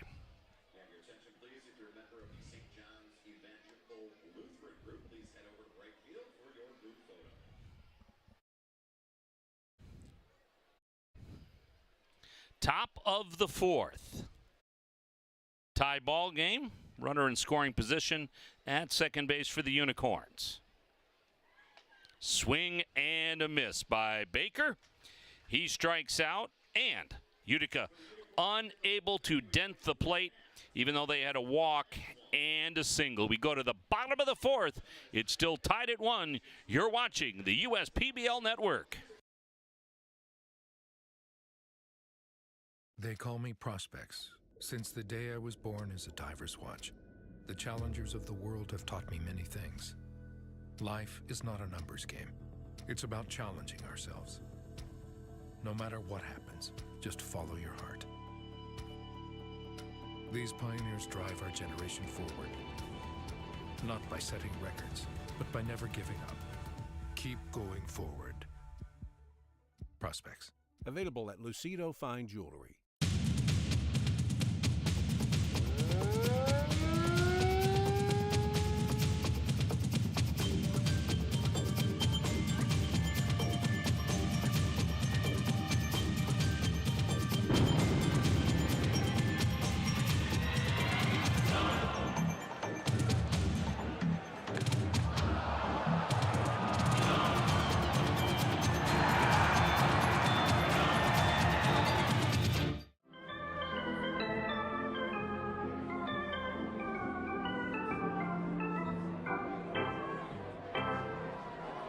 Bottom of the fourth inning here at Jimmy John's Field on Hispanic Heritage Night. Again, as our Latin band out in the band shell and continues to entertain the crowd.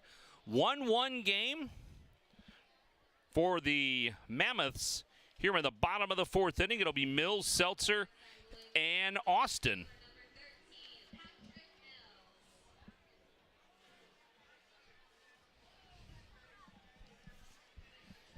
Huffman still on the bump for the Unicorns. He has 5 strikeouts. That one is hit to center field. A little bit of an overreaction from the crowd. There's one up and one away. So Angel Diaz will retire Patrick Mills, bringing up Colby Seltzer. Seltzer walked in the second. Got as far as third base.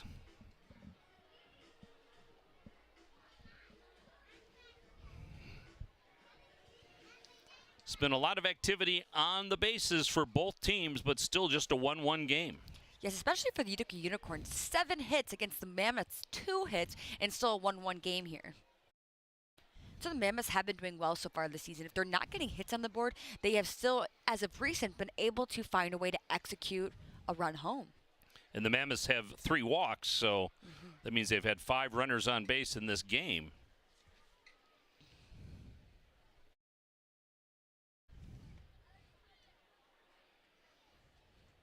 Seltzer, the number 8 hitter, he takes his timeout.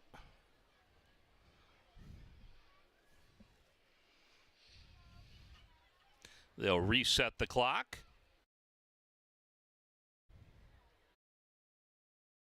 Up high.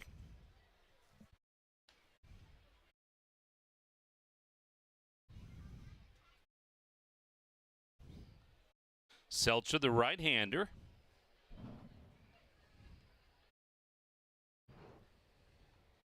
That one's in the dirt. 2 balls and 2 strikes. Seltzer from Haslett, Texas. Went to Tarleton State University.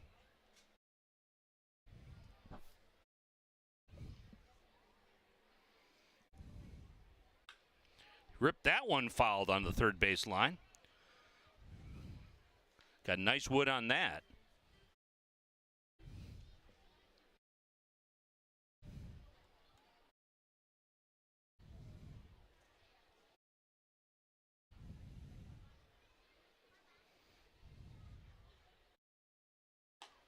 Up high. About 90 miles an hour on that one for Huffman.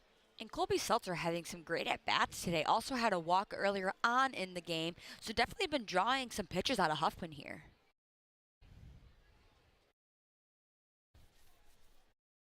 We'll see how long Jim Essian will stick with him as he gets the called third strike.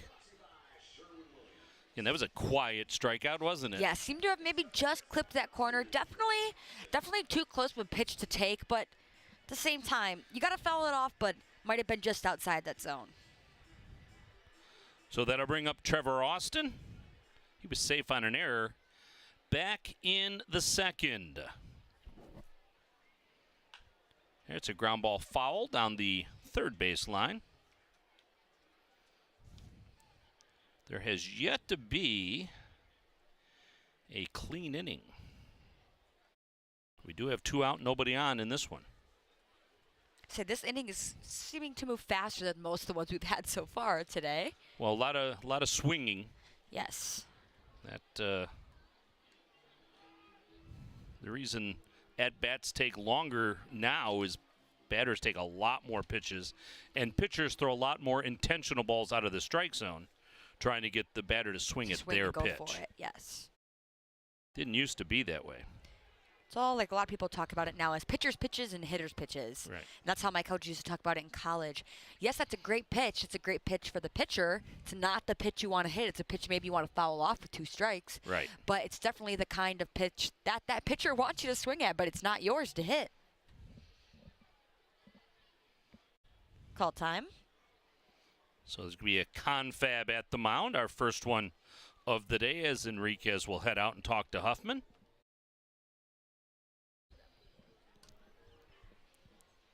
So they'll try to work on their strategy. Yes, 2 outs. There may be a bit of a miscommunication, trying to figure out the different pitches that are working for Huffman now. Maybe it's a little different than early on in the game.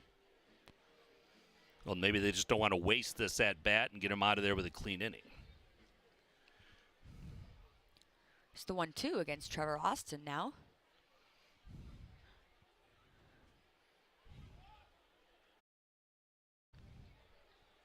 Great eye. 2-2.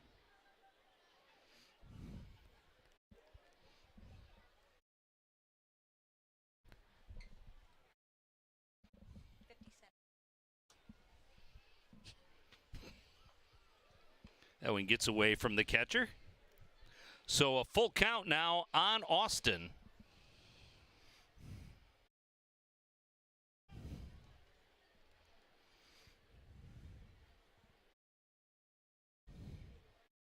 Infield, outfield, straight up.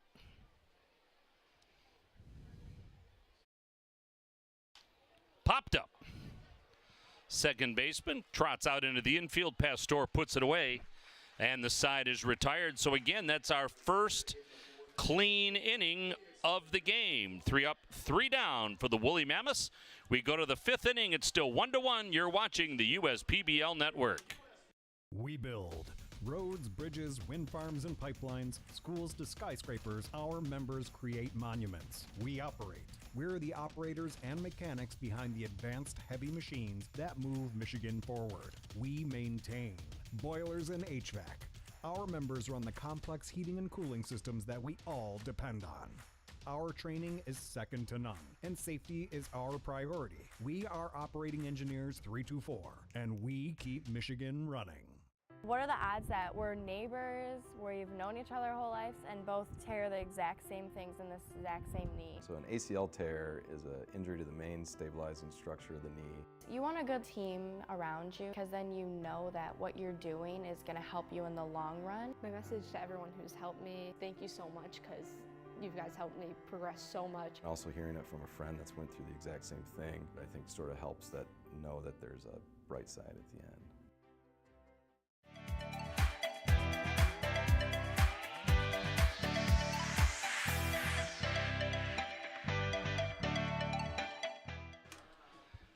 Fifth inning here at Jimmy John's Field on a beautiful night. A 1-1 game between the Unicorns and the Woolly Mammoths. Dan York along with Kara Wolfbauer as we get ready to bring you the last half of the game.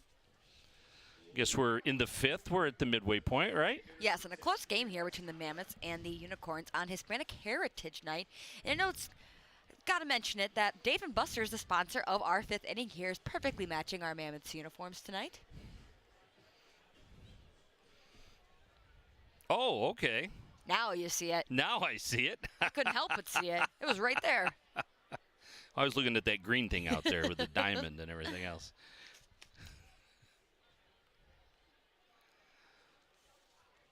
So Martin's still out there for the Woolly Mammoths, and that one gets into the outfield.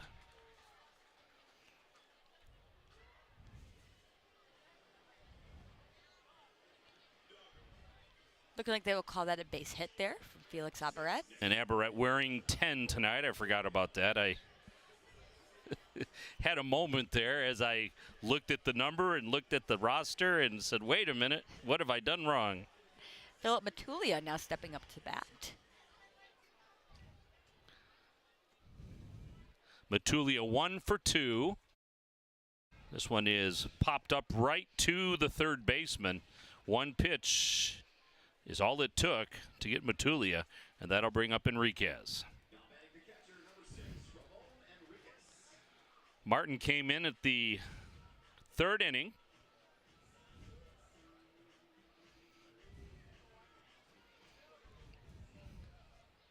Has not given up a run.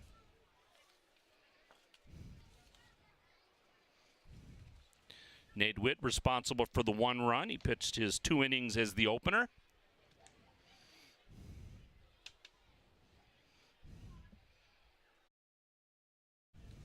Kara lost her bet that he would go 3. I did, and I'm not very happy about it. And I'm hungry, so I'm going to give it a hangry. Off topic. Oh, great. Back to the pitch. I can't wait for the next 4 innings. There's a swing and a miss. Wait a minute, you just came in here with food a minute ago. What were you I'm hungry eating? every minute of the day. Sorry. Dan. Sorry. I'm a growing woman. Here's the 1-1. If anyone in the Martin. ballpark can please hear my cry for help, bring her some food. There's a swing and a miss. 1 ball and 2 strikes.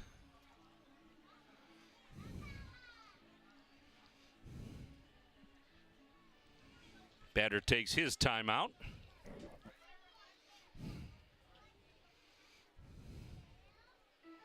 If it'll benefit me, you can leave for half inning and go get food. No, I'll be okay. I'll tough sure? this out. I'm a trooper. Doesn't seem like it. Well, here's Enriquez, Dan. The 1-2.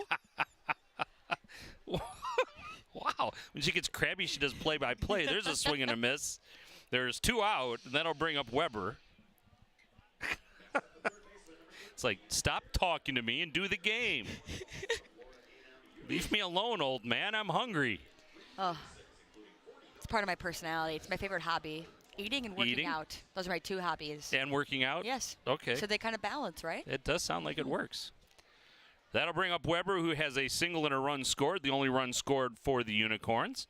He struck out in the 3rd.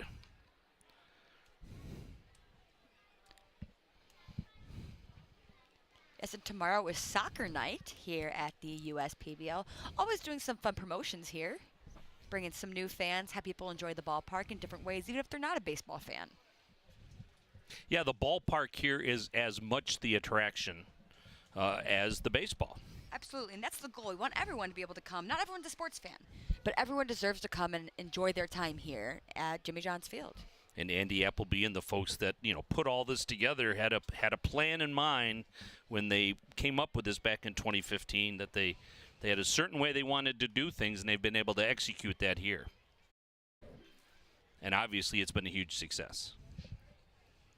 Yes, a lot of our Friday nights have been selling out so far over the last couple years, so have had big crowds here as well, just enjoying their time. And the wiffle ball field we got in right field is quite the amusement to the kids that come to the ballpark. You like it until you have to go throw it, Dan. But it is fun. I do enjoy it as well. You're like 1 year removed from college ball. You should be fine. Yes. This one is fouled off. Let's see. First baseman chases it down. Nice play. Fox Liam. Nice job by Liam to retire the side. So, no runs in the inning, 1 hit, 1 runner left on base. We head to the bottom of the 5th. We're still tied at 1. You're watching the USPBL Network. How do these business owners find the time for peace of mind? Because they rely on Tryon to handle difficult and time-consuming HR tasks like payroll, benefits administration, and more. Working with Tryon, one of the nation's top professional employer organizations, provides access to top-tier healthcare and employee benefit plans and its team of attorneys and HR experts. With Tryon, you don't have to grow it alone. Visit RelyOnTryon.com. You can always rely on Tryon. Fifth Third Bank. Yeah, it's a quirky name. But here's the thing. 5/3 equals 166.7%. So we put 166.7% into everything we do. Like automatically getting you your paycheck up to 2 days early. Giving you well-deserved extra time to avoid overdraft fees.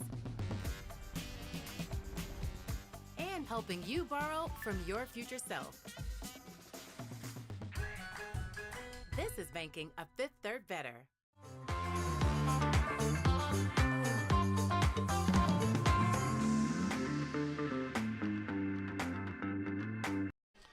Bottom of the fifth inning here at Jimmy John's Field.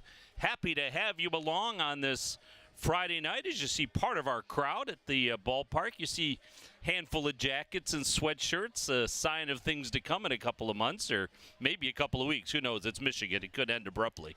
Yes, we have some fans and groups enjoying their time on the field for a short while, getting a picture before we start the bottom of the fifth. That's part of the fan experience here at Jimmy John's Field. So I think it's going to create a little bit of a delay as Garbasic heads to the plate, but I think he might want to settle in for a minute because it's going to take them another 30 or 40 seconds to clear the field. Yes, and I think there he goes. I was going to say, I think he'll notice that in a minute. So the top of the order, Garbasic, Williams, Nelson, and Liam. The 1, 2, and 3 batters for the Westside Woolly Mammoths. We are tied at 1 here at Jimmy John's Field on just a perfect night for baseball.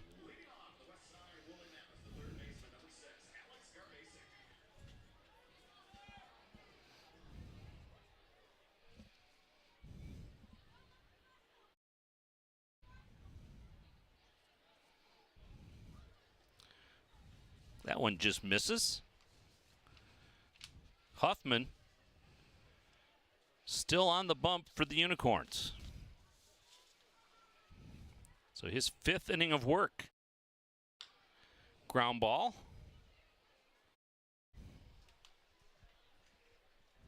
Right by our wonderful Sarah Whalen sign over there. Here's the 1-1 from Huffman as Garbasic is settling back in after that foul ball.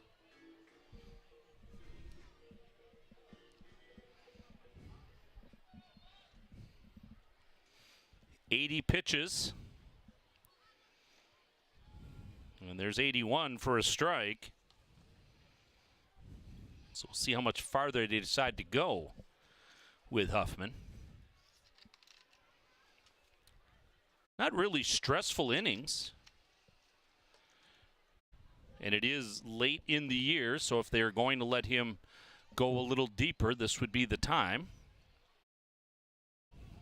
Yes, possibly the most stressful inning we saw tonight was top of the first with Nathan Witt on the mound, but was able to work his way out of it. Very unusual for him to get in those positions. But like I said, was able to stay composed, get their way out of it, and allowing no runs that inning.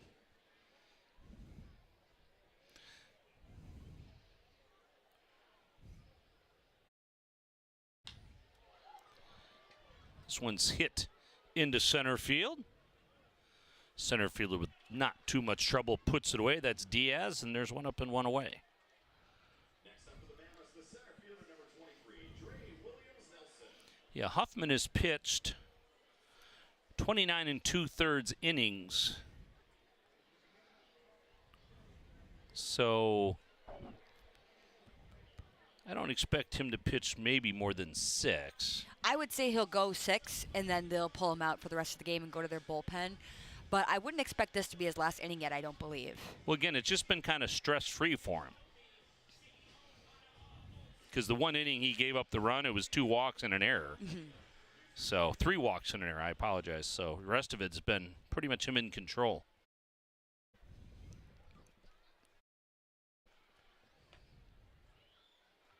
That one's up high.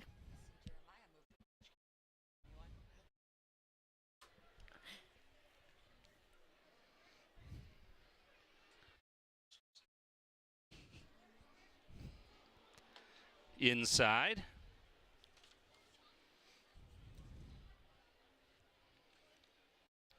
Liam on deck. The Woolly Mammoths in first place in the USPBL. Utica in fourth.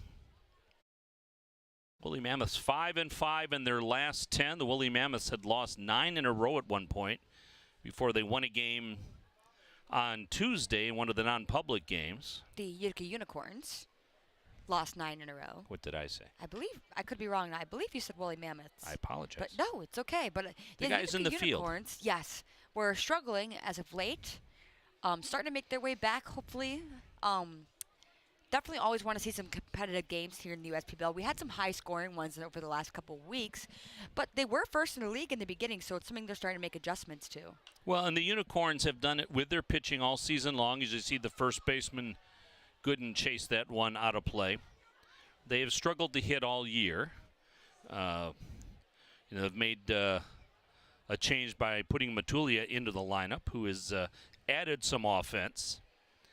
But Harvin, the workload may be getting to him just a little bit with 50 innings pitched because he struggled his last couple of times out. And his ERA is ballooned up to 4.14. There's a ground ball to the shortstop, Baggett.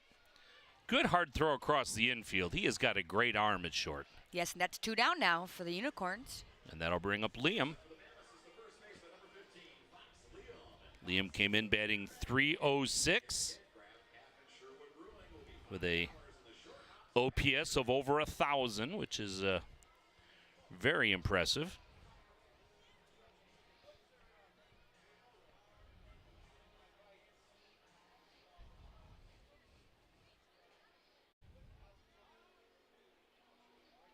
So 2 up and 2 away. That one misses. Ball 1. Again, fireworks after the game tonight. Kids run the bases after every game, weather permitting. Always. Most important part of the game for the kids. Yeah, it is, really. And I'm always amazed at how quick they get to it. It doesn't take any time, and that field is filled with kids running. No, those kids are ready to go. They're waiting until we say it's time for them to run the bases. Off the foot. So Liam will take his base with 2 outs, and that'll bring up Morris.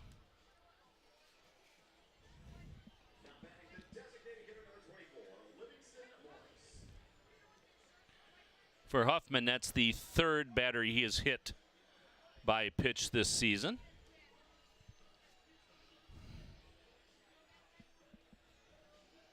Morris with a strikeout and a ground out to 3rd. Runner on first base with 2 down.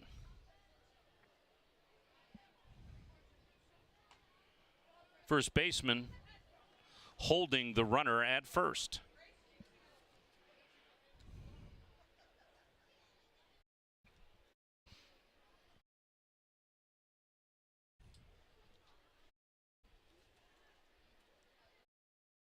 From the stretch. That one is hit pretty solid to center field, but Diaz will be able to make the play, although he drifts all the way to the warning track and bumps into the wall at the end of that. So that ball really got a little more carry than I thought it would from Livingston Morris. But no runs in the inning. 1 hit batter, 1 runner left on base. We head to the 6th. We're still tied at 1 on the USPBL network. We're for people, the pioneers, the underdogs, the players, and the slow and steadies. We're for people, for who they are and who they could become. Yes, we're a bank, and some say our business is all about money, but that's an old idea. Because look past the money, and you'll see real human lives. We see it, because we're for people. Huntington, welcome. You dreamed of starting a company, not an HR department, but your business has grown fast, and so have the complexities of payroll and taxes, benefits administration, and other HR functions. That's why your business needs a professional employer organization like Tryon Solutions. Tryon provides businesses of all sizes access to top-tier healthcare and employee benefit plans. With Tryon, you don't have to grow it alone. Visit RelyOnTryon.com. You can always rely on Tryon.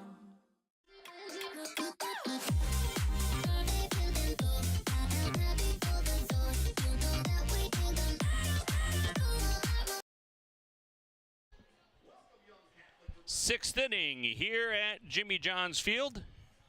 Dan York along with Kara Wolfbauer as it'll be Diaz, Baggett, and Gooden for the Unicorns, and Martin still on the mound for Westside after he came in relief. So both pitchers that are in the game right now have had a pretty good outing. Yes, and Garrett Martin used to that starting position spot, so a little different here for him tonight as he comes in for relief for Nathan Witt, who only went 2 innings so far, but that's like we expected. We talked about that in the pregame, that Nathan Witt would probably only have a couple innings under his belt so far, so it looked like they had this definitely planned out because Garrett Martin was in that bullpen warming up pretty early on in the game. Yeah, and it is a strategy now to have that opener go an inning, maybe sometimes only an inning, but an inning or two and get the game started. And then in this case, they brought in a starter, so less of a bullpen game and just more of an inverse game. Yes, it's the only team I've seen so far really do it here at the USPBL, but honestly, it's been working out very well for them. They've been pulling out most of those games when they use this kind of execution, so looking to see how this pans out for them tonight. Diaz, the batter, he had a single his last time up, got as far as second base, but did not score. A lot of runners have reached base and not scored today as we're 1-1 here in the 6th. You see action in the Unicorns bullpen. This one is fouled off. And it's looking like Garrett Martin over there. I'm sorry, excuse me. Garrett Bonnet over there in the Utica Unicorns bullpen starting to warm up. He's been coming in relief for them quite often here.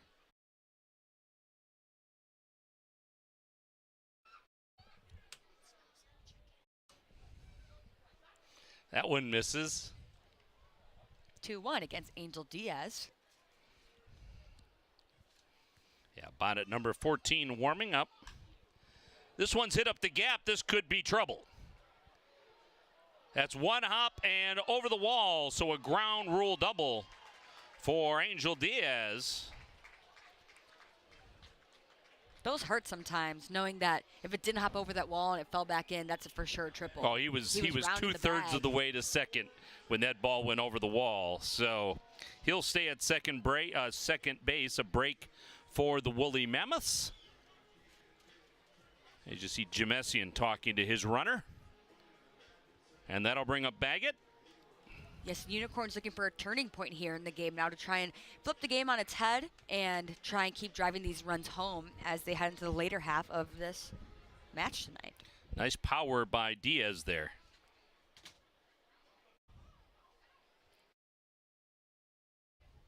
Runner goes. Wow. As soon as the pitcher turned his head, Diaz headed for third. Very interesting choice, too, with Patrick Baggett batting from the left side currently. He is a switch hitter, so we see him go from both ends.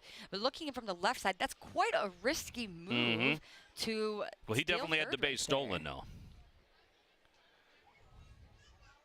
If he lets that go, that Diaz definitely has third base stolen. There's a swing and a miss by Baggett. Yes, Diaz had a fantastic jump right from the pitch, so looking like he's going to camp out at second base now. Definitely have more of an eye on him. Diaz is 6 for 6 in stolen bases and would have been 7 for 7, and he is definitely in Martin's mind now.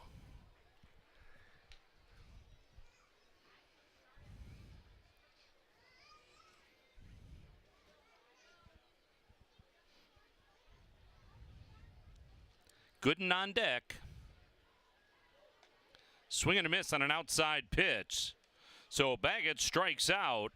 That'll bring up Gooden. Gooden is 1 for 2 tonight. He walked in the first. Gooden batting .268 coming into this game. Good for second best amongst the players that have been here a bit. Matulia batting .429 coming into this one, but with only 21 at-bats. Yes, with a good stop by Scott Combs behind the dish. So a runner on second base.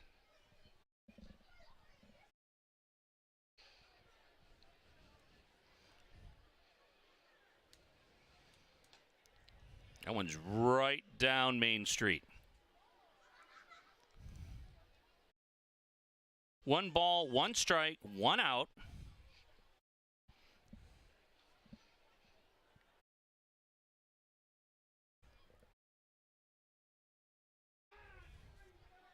Combs tried to frame that up for the umpire, didn't get the call.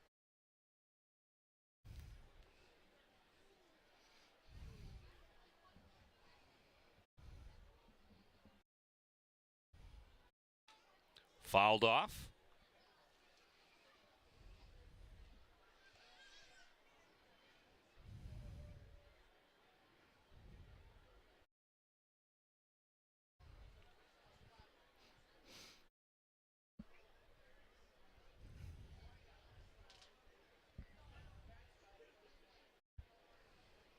Infield back, shortstop kind of shadowing Diaz after that steal attempt. Inside. Full count now on Gooden. Full count with 1 out. Runner on second base is Diaz.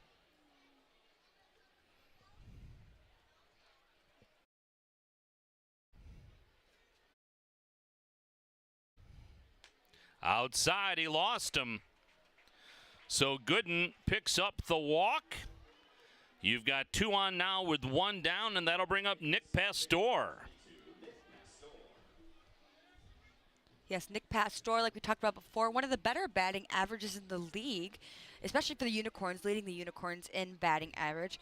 So it's been quite an anchor for them. We usually see him out in center field, but camping out at second base tonight. That one is hit foul down the third base line.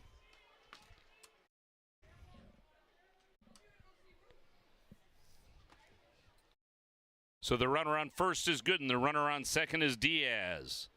Baggett struck out this inning, the only out. Unicorns looking to do damage. This one's outside from Martin.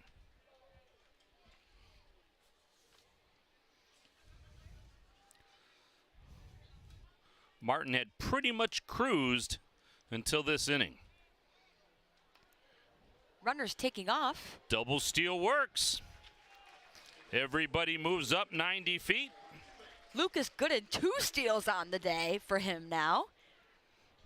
Not used to this from Lucas Gooden's side, but doing a fantastic job on the bases. He's a leadoff hitter, right? Angel Diaz helped him out a bit by already being pretty much safe at third base over there.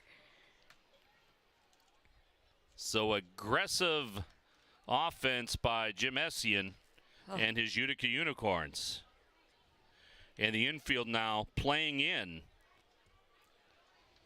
trying to prevent the run as we are tied at 1 here in the 6th inning.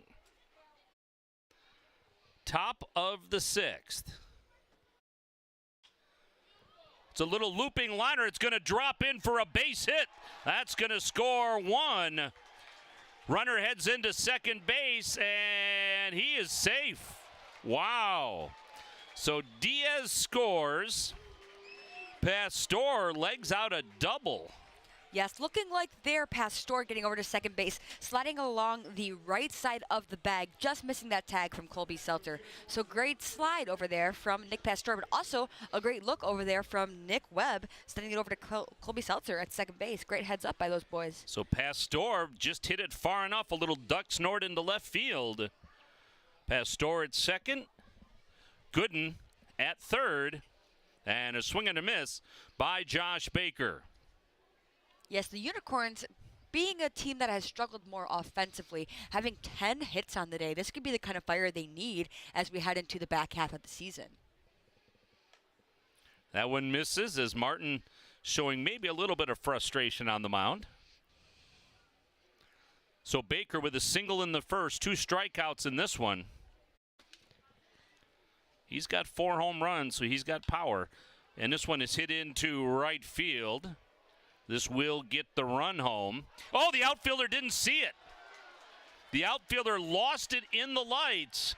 2 runs are going to score. Holy cow. Now a wild throw will send Josh Baker over to third base. You could see the right fielder with his hands up in the air, but I couldn't tell if he was saying he had lost the ball or if he was calling for Yes, it. I couldn't exactly tell from out here, but no matter what, that was a great execution. Patrick Mills out there in right field by Josh Baker hitting it opposite way. Well, either it was a great decoy because he didn't know where the ball was, or because he was so calm about it. So here's what happened. Baker with a single. He gets 2 RBIs for that because Gooden and Pastor both were advancing, and now Baker then moves to third on the throw. And maybe, I don't know, maybe you have to give Baker a double on that. I'm not sure. They did give him a hit. They did give him a yes, well, he definitely yes. gets at least a single. Yes. Question is whether or not he gets a double. So we think a double? Yeah, okay. It seemed like they gave him a double on that one as they'll take And a then he step up to the advances to mound. third on the throw to the plate. Yes. Definitely not a triple, but like you said, I don't know. No, I just didn't know if I was going to give him a double or a single. Gotcha. Definitely a tough goal. Those are the ones out there in the outfield where it's, like I said, I was an outfielder, and you feel absolutely horrible when you make it's hard to call it a mistake because honestly you can't really do anything about it. And if the ball gets above the lights for a split second, an outfielder can lose it. So Aberrett will bat with a runner on third base, 3 runs in this inning. It is now 4-1 Utica Unicorns. Aberrett with a single in the 5th.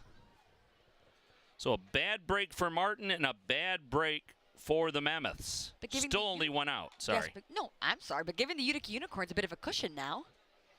Yeah, absolutely. Find some comfort here as we get into the back half of this game, especially because recently, like we've talked about, they've been struggling with having that, what's the word I'm looking for, Dan? I guess having that confidence to carry them through the rest of the game. They've had some games where they've been scoring more and then ended up losing. But they don't score regularly, and that's one of the problems.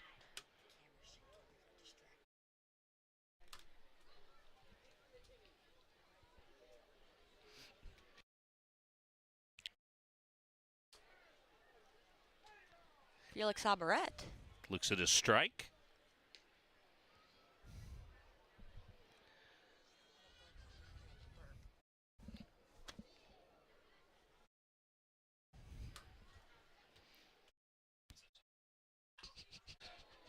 This one is hit down the line. Foul down the left field line.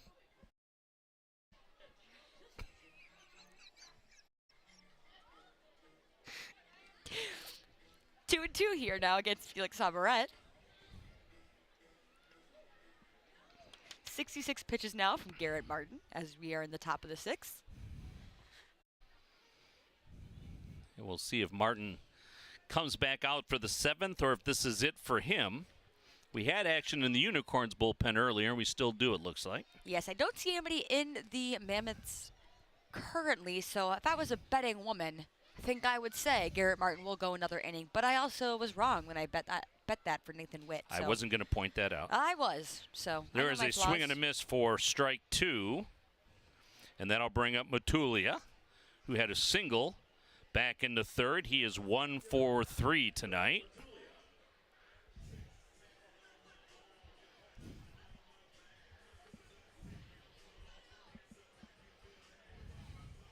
We talked about how Matulia, with only 21 at-bats, but a .429 batting average. His OPS is very impressive.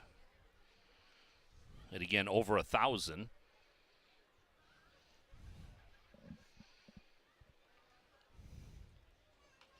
Fouled off, so a quick 0-2 count on Matulia.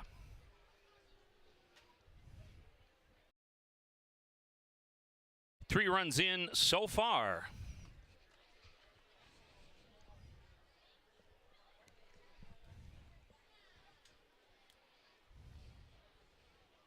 The 1-2.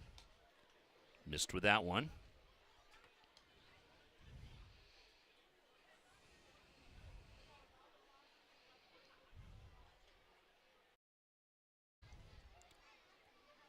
So we'll see how the Woolly Mammoths respond when they get their chance at the plate.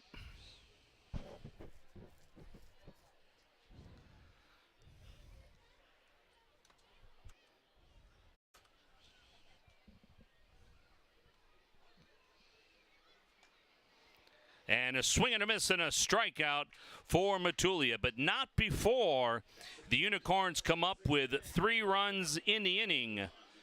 3 runs on 3 hits, and they take a 4-1 lead now over the Mammoths. We head to the bottom of the 6th inning. You're watching the USPBL Network.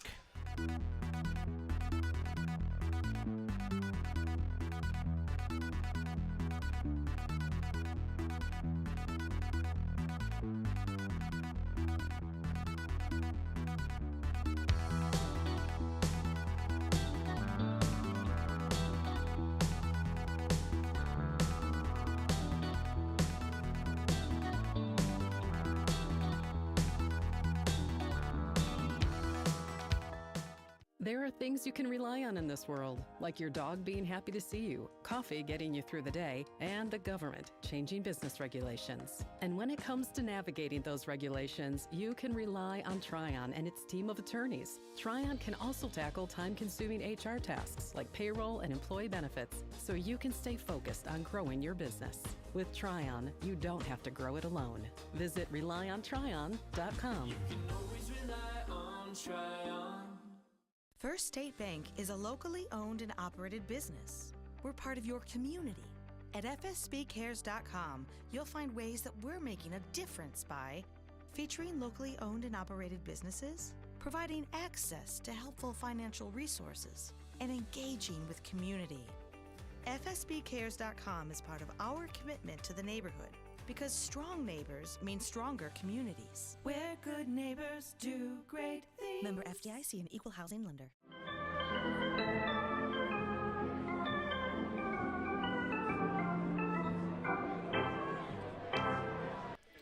Garrett Bonnet on the hill now for the Unicorns. Bonnet with a 3.68 ERA. He's had 15 appearances, 14 strikeouts and 14 in the 3rd innings, but 12 walks. So Bonnet has had a little trouble with control this season. His opponent's batting average, though, is still only .211. So we'll see how Bonnet does in relief of Huffman, who gave them 5 solid innings, gave the Unicorns 5 solid innings. And we head to the 6th with a new pitcher again, Garrett Bonnet for the Unicorns. 3-1 after the Unicorns, or 4-1 rather, after the Unicorns scored 3 in the top of this inning. Bonnet from Rockport, West Virginia, played at LSU Shreveport. So, some experience down south. And he'll face Nick Webb, Scott Combs, and Patrick Mills, the 5, 6, and 7 hitters. For the Westside Woolly Mammoths, they trail by 3, 4-1. Glad you're with us here on the USPBL Network.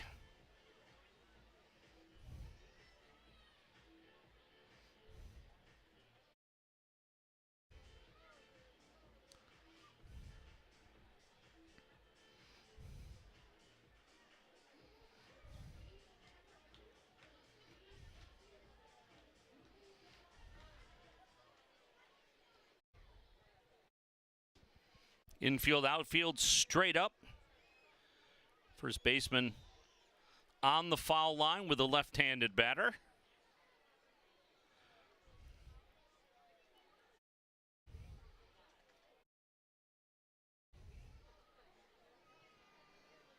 So we'll see if they can get back in the game.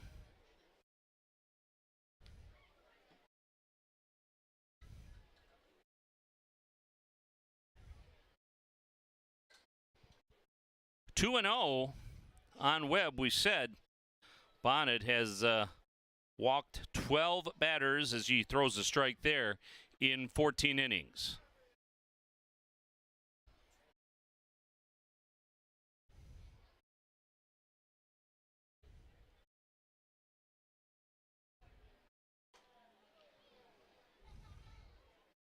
Three and one.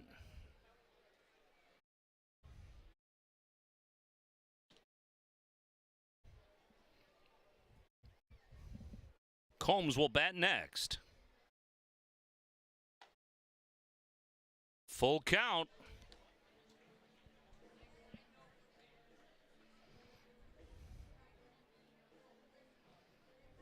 So we cruised along at 1-1 for 5 innings until the top of this inning.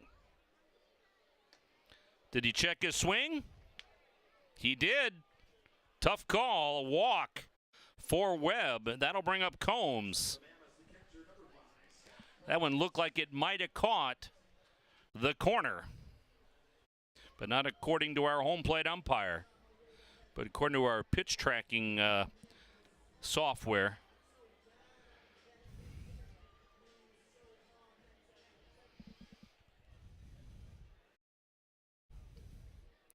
So Combs walked and initially scored, well, it's still the only run of the game for the Woolly Mammoths.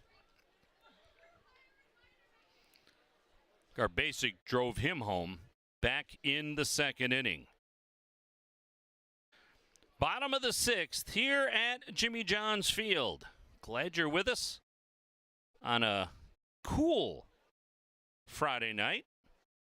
That one misses. Just missed.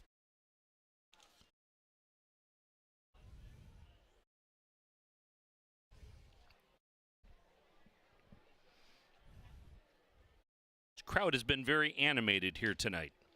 Here's a ground ball. It's going to be a tough play. The pitcher did a nice job to snag it. He'll take the out at first. The runner will advance to second. But a nice job by Bonnet. It just got it on the end of the mitt. Took the play at first base to get the out. Webb advances to second base, and Mills will be your batter. He is 0 for 2 tonight for the Woolly Mammoths.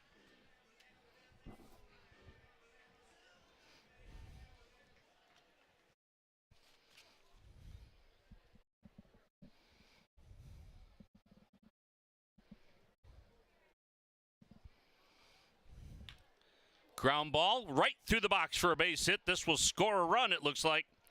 Throw to the plate. Oh, no, he got him. Wow. I thought it was a foregone conclusion, but Diaz comes up and throws just a bullet to Enriquez and gets the runner at the plate. So Mills gets the base hit, but score it 8-2 for the second out of the inning. I just totally conceded that run.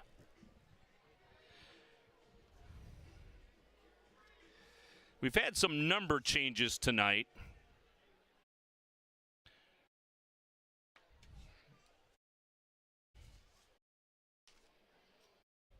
Still believe that's Diaz in the outfield. That's a number 22, and we don't have a number 22 tonight, but I'm going to assume that's still Diaz because the Unicorns only have one sub on the bench that isn't a pitcher. That one's up high. So the center fielder just comes up with a laser.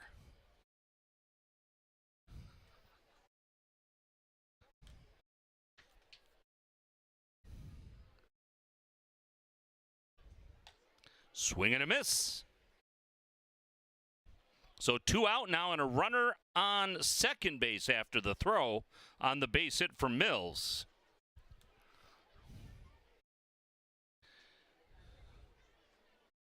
Just an impressive play by Diaz.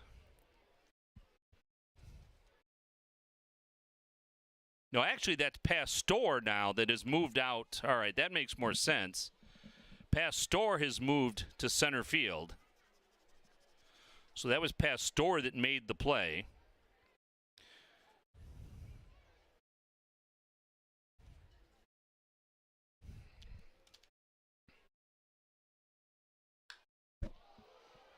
This one is hit into left field, and the left fielder turned the wrong way. That is going to score the run. Baker just got turned around. So that will score the run.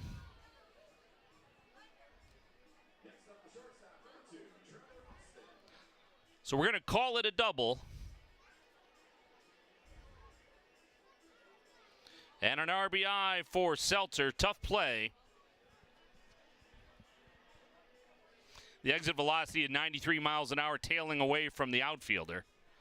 So that'll bring up Trevor Austin.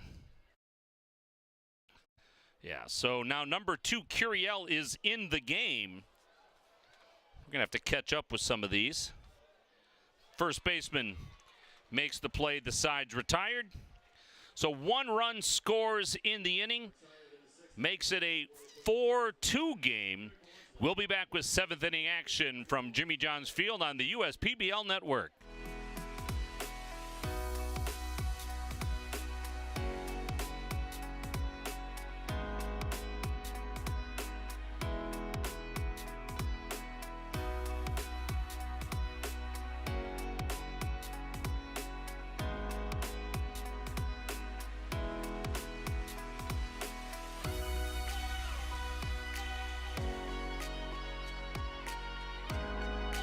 Throughout your life, from big moments to ones well-earned, we're your financial guardian angel. Alliance Catholic Credit Union.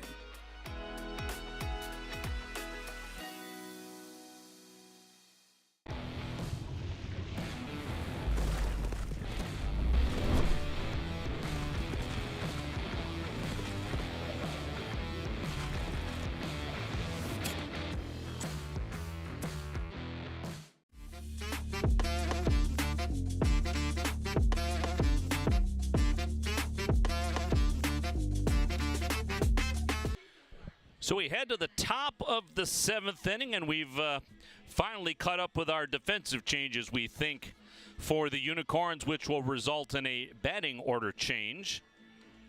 Meanwhile, it'll be the Unicorns batting.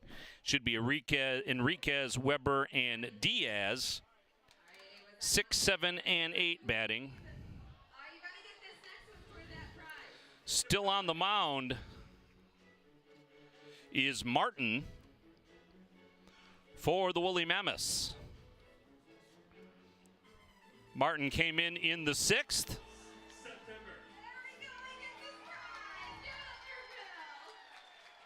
Check that. Martin came in the 3rd. And he is still out there for the Mammoths. So Enriquez will be the catcher. By the way, just to clarify, it was Pastor that moved from second to center. Diaz moved from center to right, and Curiel came into the game now to play second base. And Curiel should be batting for Matulia in the 5 hole. And we'll clarify that and verify that as we go, but that's how it looks to us up here. They had only 1 substitute on offense to make, and they did it and managed to turn it into 3 different changes for me. Beadle is probably the only bat on the bench for the Woolly Mammoths, with Dixon nursing that groin injury, but he possibly could pinch hit tonight if he had to, I suppose.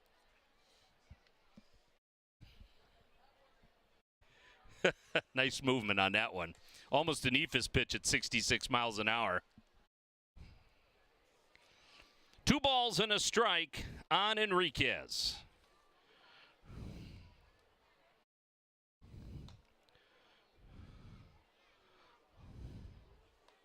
Off-speed pitch.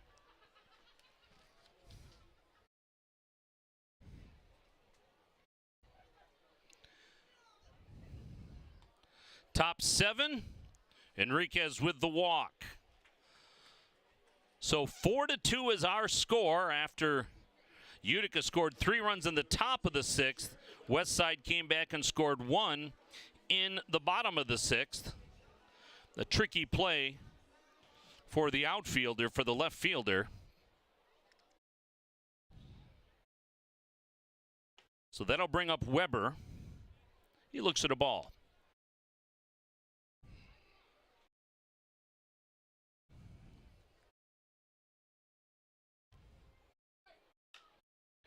This one is hit to right field. Right fielder has a beat on it, puts it away. And Enriquez will stay at second base. Mills, not much trouble with that one. That'll bring up Angel Diaz. Diaz with a good night, a single, and a double and a run scored. Stolen base last inning, part of a double steal. Curveball. This one is hit high, but not that deep. But boy, was that a moonshot. Made it all the way to the wall. 302 feet and did not make it out. Thought that might have a little more oomph to it, but it kind of died on the vine, and that'll bring up Baggett. Diaz, though, has had a really good night, as I was saying, a single and a double, and he came about, I don't know, 8 feet from a home run there maybe, if that far. That one's fouled off.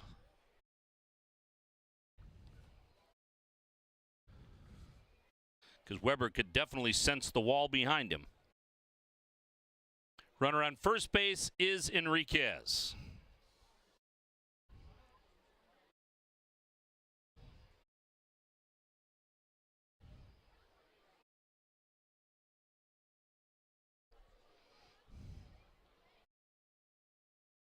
Four to 2, Unicorns on top. Top of the 7th.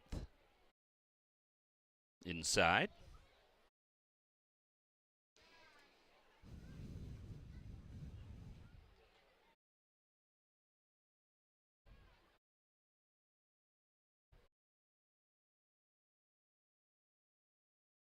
Works the outside of the corner that time. Way out.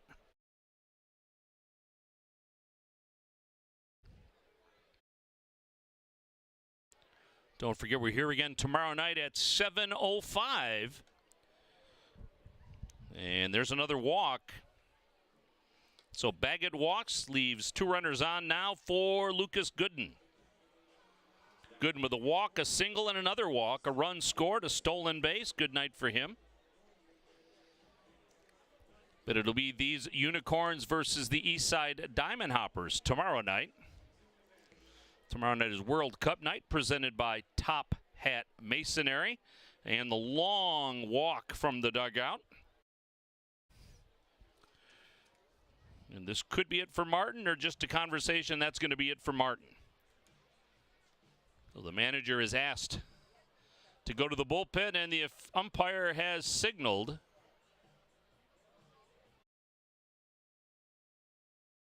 And it's a little dark down there, so I'm going to have a little problem picking up the uniform number. Looks like number 17 coming out. And that is Ruschel.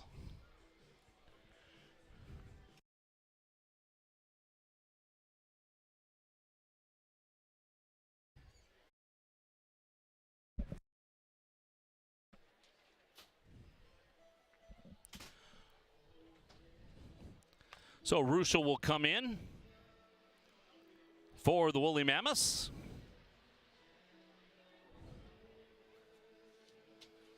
Tyler Ruschel with an ERA of 4.21, 25 2/3 innings pitched, 39 strikeouts in those 25 2/3 innings pitched, and 19 walks. So Ruschel has been successful around the strike zone. Ruschel with a four-seam fastball, a cut fastball. curveball, slider, and a changeup. So traditional combination for Ruschel. And he'll come in relief of Martin with 2 runners on and 2 runners out here in the top of the 7th.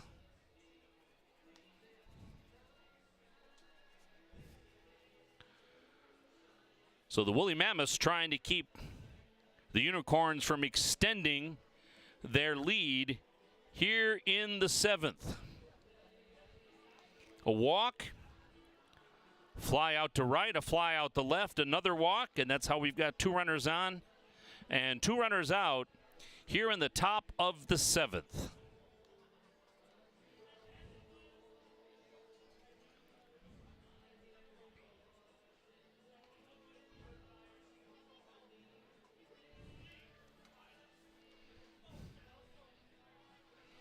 So Ruschel will face Lucas Gooden. Has had a pretty good night tonight.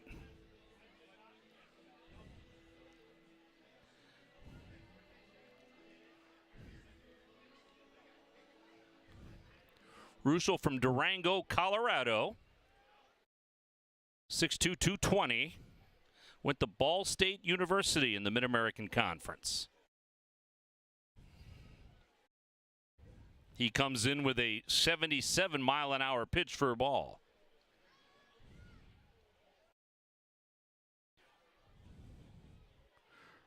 Runner on first base is Baggett. The runner on second base is Enriquez. Way outside from Ruschel.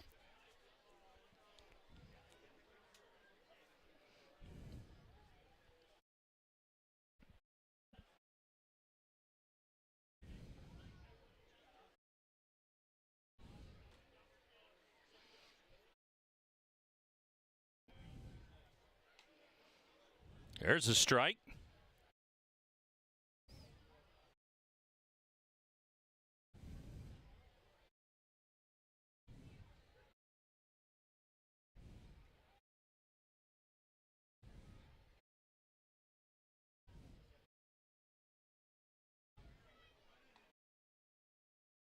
Strike 2, so a 2-ball, 2-strike count on Gooden. Pastor on deck.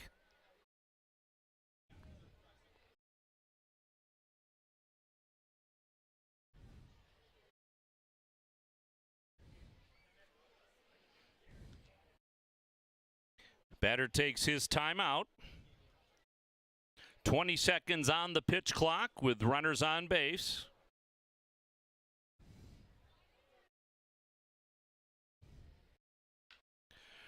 This one is off the handle, but foul. Gooden hit it in the right spot, but about 15 feet foul. So he'll get another shot. 2 balls, 2 strikes, 2 out. 4-2 is our score. Unicorns trying to extend their lead here on Hispanic Heritage Night. Almost the exact same spot, just a little bit deeper. So Gooden has figured him out, just has to get the timing now. And both runners with 2 outs were on the move.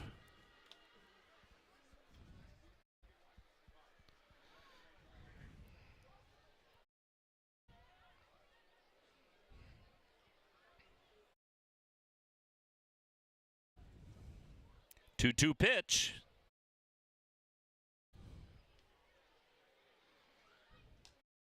Oh, a high strike called, but it's in the strike zone. So Gooden looks at strike 3, and the Unicorns unable to push any runners across the plate here in the top of the 7th. The middle of the 7th means it's time for Take Me Out to the Ball Game, sponsored by Genesis Credit Union.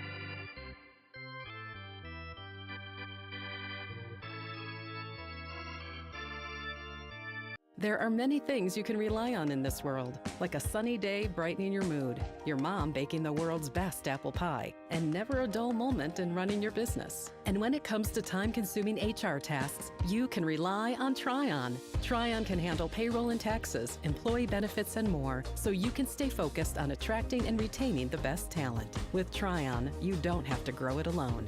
Visit RelyOnTryon.com. You can always rely on Tryon.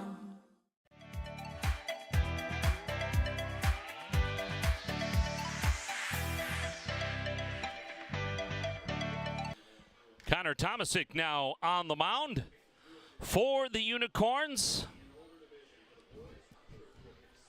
Here for the bottom of the 7th inning. Tomasic with a 3.78 ERA, a 2-1 overall record, 16 2/3 innings pitched, 17 hits in those 16 2/3, only 9 walks and 15 strikeouts. His opponents batting .258 against him. So Tomasic will come in and pitch. The bottom of the 7th inning.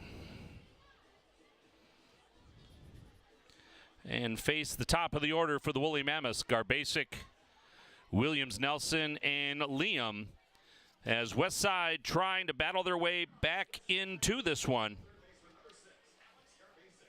Garbasic with a walk. He's 0 for 2.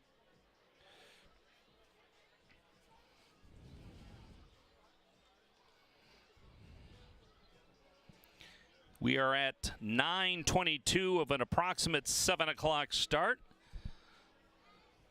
So we'll see how this one is allowed to continue, as again they try to keep it, the USPBL organizers try to keep them around 2.5 hours, so that when you have stuff like the fireworks tonight and when you have kids run the bases, it's not too late for the kids. It is a Friday night. And school hasn't started yet, for most schools, I should say. There are a couple, as that one is down low. So 2 balls and no strikes on Garbasic. Batting .280 coming into this one with an OPS of 800. He thought about it, but he took a strike. 2 balls, 1 strike.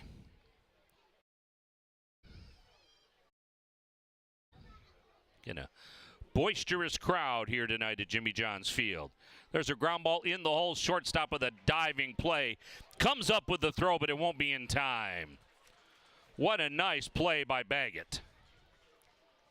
I mean, he did everything he could, but he wasn't going to get Garbasic down the line.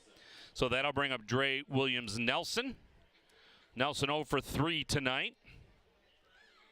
Came in hitting .255.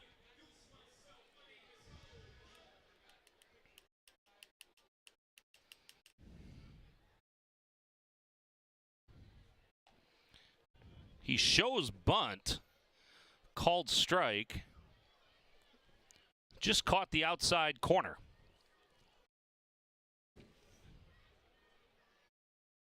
Liam on deck.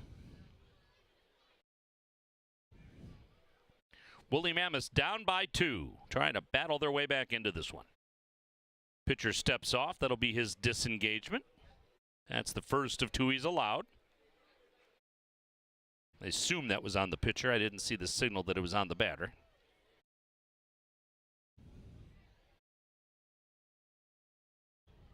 Outside. 1 ball, 1 strike on Williams Nelson.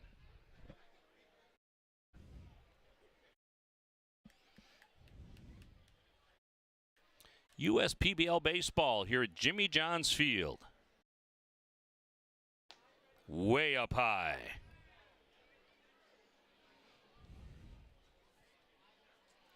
So Tomasic in relief.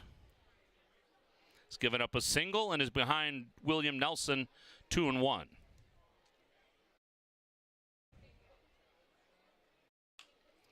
That one is hit foul down the first base line. Will just get over the protective netting here at Jimmy John's Field.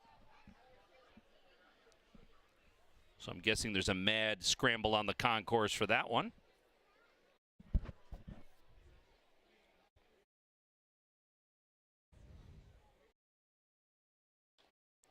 Fouled off at home plate. 2-2 on Williams Nelson, the center fielder.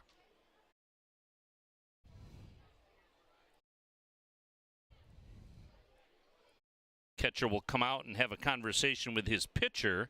Oh, I'm sorry, the home plate umpire caught that one. I missed that. So they're going to give him a second to recover as his partner comes in from the infield to check on him.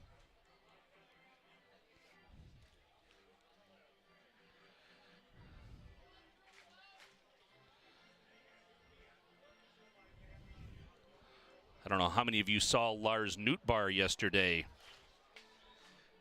who was batting and fouled the ball off on himself in an unfortunate manner that caused him to go down for quite some time.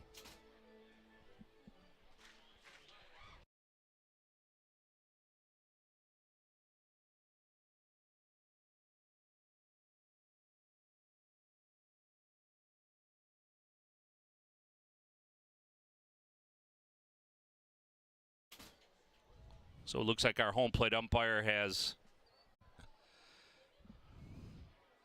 recovered at least enough to continue on.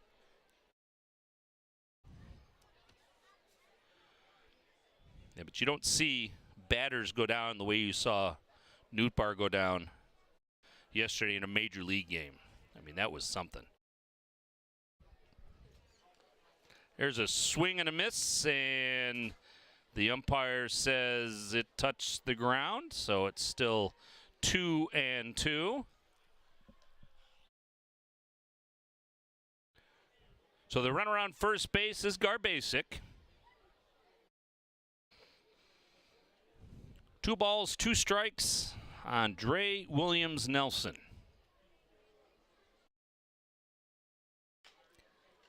There's a chopper. The shortstop's going to have a tough play. He's going to eat it. Throw back to second base does not get the runner as Garbasic got back in time. Heads up play, though, by the shortstop. He didn't have the play at first, and then Baggett made a quick throw to second base to try to get the runner there. He did not. And the Woolly Mammoths now with 2 on and nobody out, kicking up their heels here in the bottom of the 7th. So Liam, the batter, came in hitting .306 with an OPS of over 1,000. He was hit by a pitch today, doubled and struck out. So he's 1 for 2. And he fouled that one off with an excuse me swing.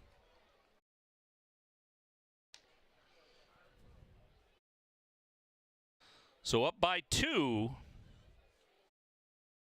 The Unicorns in double play depth.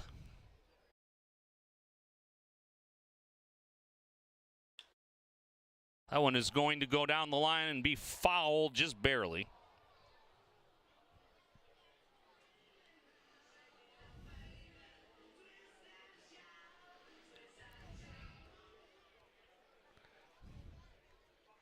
Wait for everybody to get back into their positions defensively. I do like, from what I've observed here, that the umpires are, I don't want to say lenient, but use a little more common sense in resetting the pitch clock than some situations I've seen in the majors this season. They don't seem to be in such a rush to reset it or restart it. So 1 ball, 2 strikes on Liam.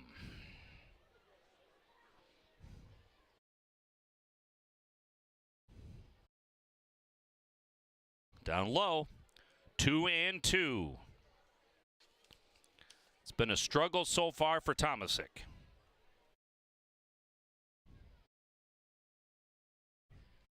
He's already thrown 15 pitches and doesn't have an out. And he has one there. There's a called 3rd strike on Liam. And it did catch the inside corner. Slider gets the strikeout. And that'll bring up Livingston Morris.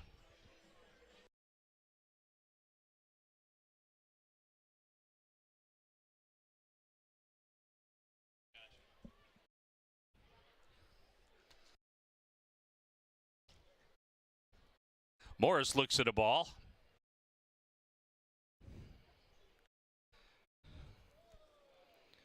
Morris, the designated hitter, 0 for 3 today. So he is due. Takes a strike on the outside corner. 86 miles an hour.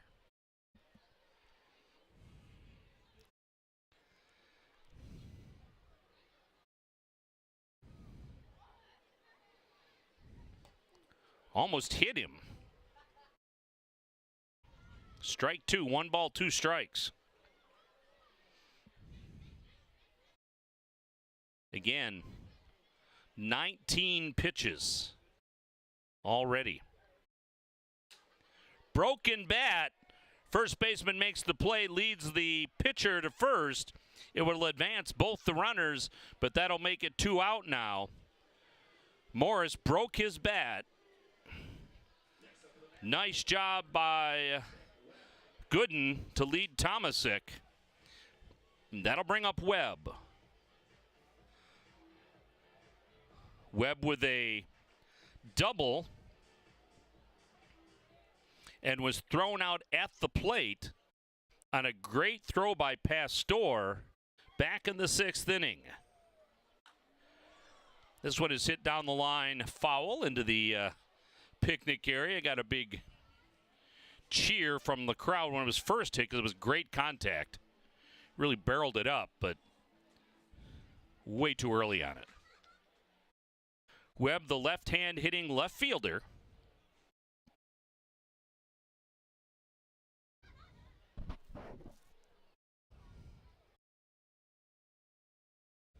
Runner on second base is Williams Nelson. The runner on third is Garbasic.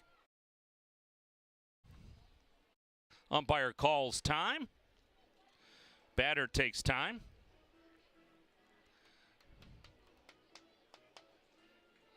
Combs is on deck if Webb should be able to get on and extend the inning. Bottom of the 7th, 4-2, Corns on top. There's a line shot, one hopper to the second baseman.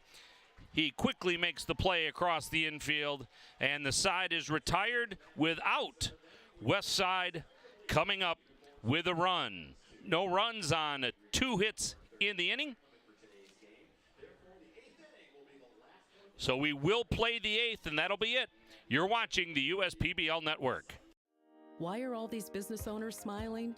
Because they rely on Tryon to handle difficult and time-consuming HR tasks like payroll, benefits administration, and more. Working with one of the nation's top professional employer organizations provides access to top-tier healthcare and employee benefit plans and Tryon's team of attorneys and HR experts. With Tryon, you don't have to grow it alone.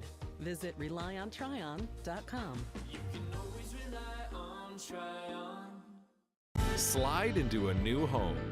Work with a local mortgage pro who works for you. Get a cheaper, faster, easier home loan. Find a mortgage broker near you today at findamortgagebroker.com. Make your move with a quick and easy mortgage from Genesis Credit Union. We have mortgages to fit your life. Genesis Credit Union. Visit us today.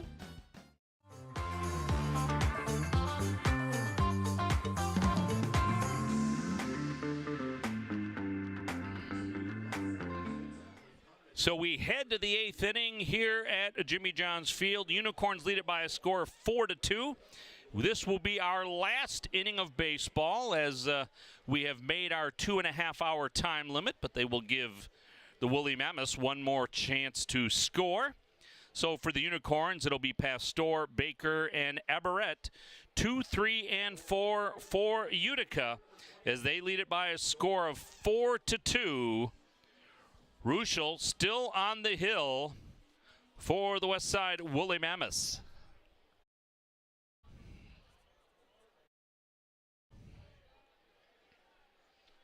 Pastor with a double, an RBI, a run scored, and a single, along with a walk.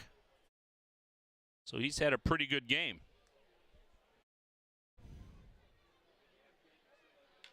Ground ball fouled on the first base line. So again, they'll have fireworks and kids run the bases at the conclusion of this game.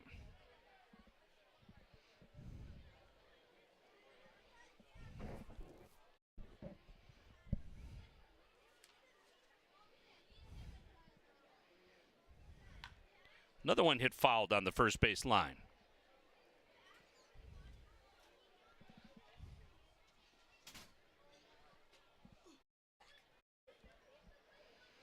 So 8th inning, final inning of play here tonight.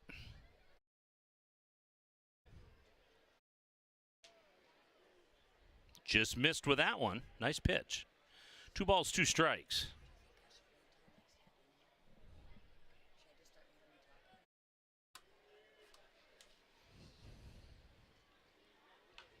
That one's grounded, fouled on the first base line.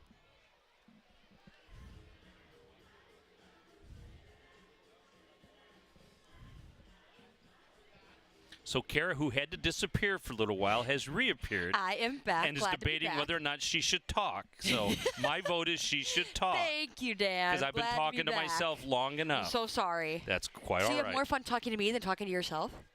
Is that Well, what it I'm hearing? depends. Depends on the day. If I'm hangry or not. Yeah, whether you're angry or not. I'm a hangry gal today. Whether my safety is in danger or not. 2-2. Big curveball didn't break. So we talked about it, that because the game is running a little long, in order to get the fireworks and get the kids run the bases at a reasonable time for the youngsters, we're going to cut it short after this inning. So with the Unicorns up by 2, as you see the walk, the Woolly Mammoths will get their last at-bats to try to tie this one or go ahead. And that'll bring up Baker, who struck out twice, but had 2 RBIs along the way with a double and a single. Yes, our Friday night fireworks seem to really attract a lot of fans. It definitely brings in some big Friday night crowds and usually brings in some more fans here for the USPBL, Sure. thanks to our friends who bring in the fireworks. Well, kids love fireworks. Oh, so do I. Everyone does. How do you Well, not? you're Except dogs. You're a kid. I am. Except JJ, our field general, sponsored by Michigan First Credit Union, actually likes fireworks. JJ can sleep through anything. JJ can sleep through anything. Yes, he's very well trained. Yeah. Nothing bothers that Nothing dog. rattles JJ. He would make a wonderful pitcher because nothing bothers him. I've seen dogs when we have Bark in the Park Day kind of come up to him and start going at him, just trying to bark in his face, and he just sits there and stares at him. He's such a well-behaved And dog. he's such a good-looking dog. He is. He's so handsome. He's a handsome boy. But even kids who are a little bit hesitant to dogs, he's a really great one to come to the ballpark and pet because he's just so kind with everybody. There goes the runner, swing and a miss. And tag is in time. Nice job by Combs to get the runner Pastor.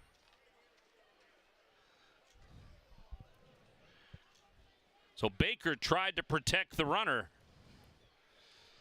But Pastor is thrown out at second base on a really nice play because Pastor had a decent jump. This one's fouled off. Is it third base or first base?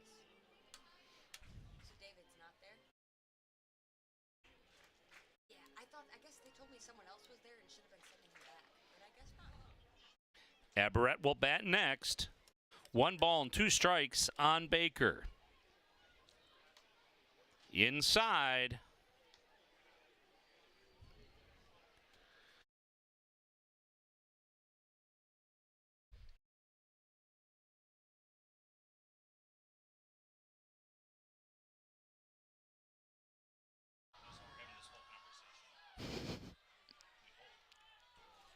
That one's fouled off.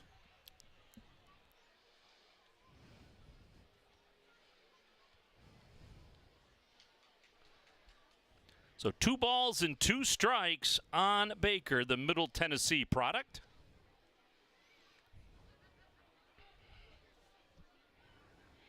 Inside. Almost hit him. It will hit him. Did hit him, all right. So Baker hit by a pitch. He's on with 1 out. That'll bring up Aberrett. He has a single in 4 at-bats tonight.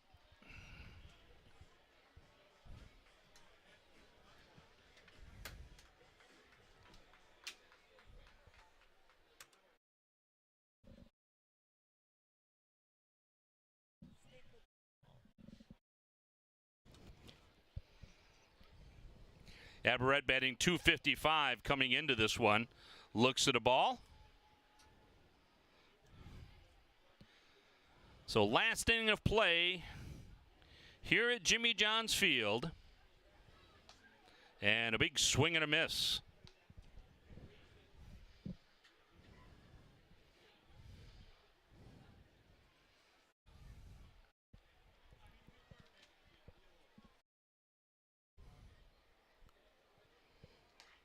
Checked his swing. Did not go. At least according to our infield umpire. So 2 balls and a strike on Aberrett. Donovan Curiel is next.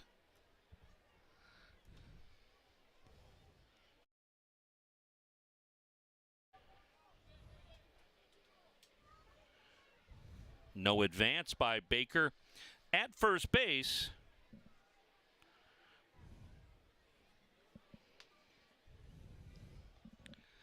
I see our band in the outfield is ready to pounce at a moment's notice also. So lots of activities here. This one has popped up. Second baseman going after it and can't handle it. Good effort and a tough angle for Seltzer. Those are extremely tough angles, especially we saw some of the left fielders last week actually struggling with it when we had some rain. Malik Bolin actually did end up landing in fair territory, but just such an odd angle with the water, with a little bit of a soggy field. Definitely makes it a bit harder. So well, and really the second baseman is the only one with a chance at that. It's not even a ball that the right fielder is going to get to. So 3 balls, 2 strikes on Aberrett. Ooh, he takes the ball. That one caught the corner. But it's called a ball. So Aberrett at first. Baker on second. That brings up Donovan Curiel. As he gets some encouragement. And we're going to have a pitching change. So Manager makes his way to the mound.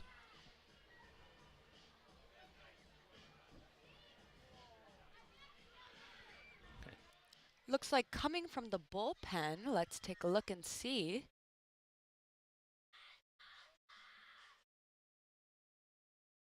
So Tyler Richley's day will be done.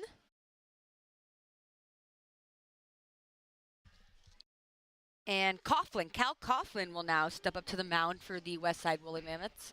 I have to thank Cal Coughlin really fast for last week while I was doing a post-game interview. He got me out of the way from a purple Gatorade shower. Cal Coughlin was my hero that night. Okay. So Coughlin will come in. Coughlin with a 3.77 ERA in 10 appearances, 14 1/3 innings. But in those 14 1/3 innings, 23 strikeouts and only 4 walks. So he has been impressive so far. We will take a quick break, and we'll have more on the USPBL Network after this. How do these business owners find the time for peace of mind? Because they rely on Tryon to handle difficult and time-consuming HR tasks like payroll, benefits administration, and more. Working with Tryon, one of the nation's top professional employer organizations, provides access to top-tier health care and employee benefit plans and its team of attorneys and HR experts. With Tryon, you don't have to grow it alone. Visit RelyOnTryon.com. You can always rely on Tryon. Why are all these business owners smiling?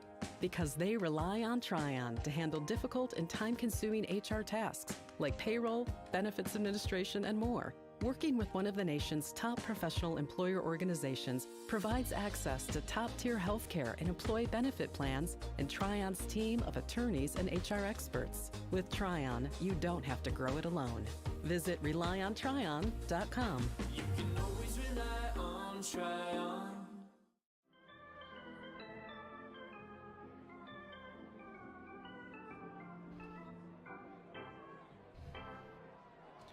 Coughlin on the hill. He will face Curiel.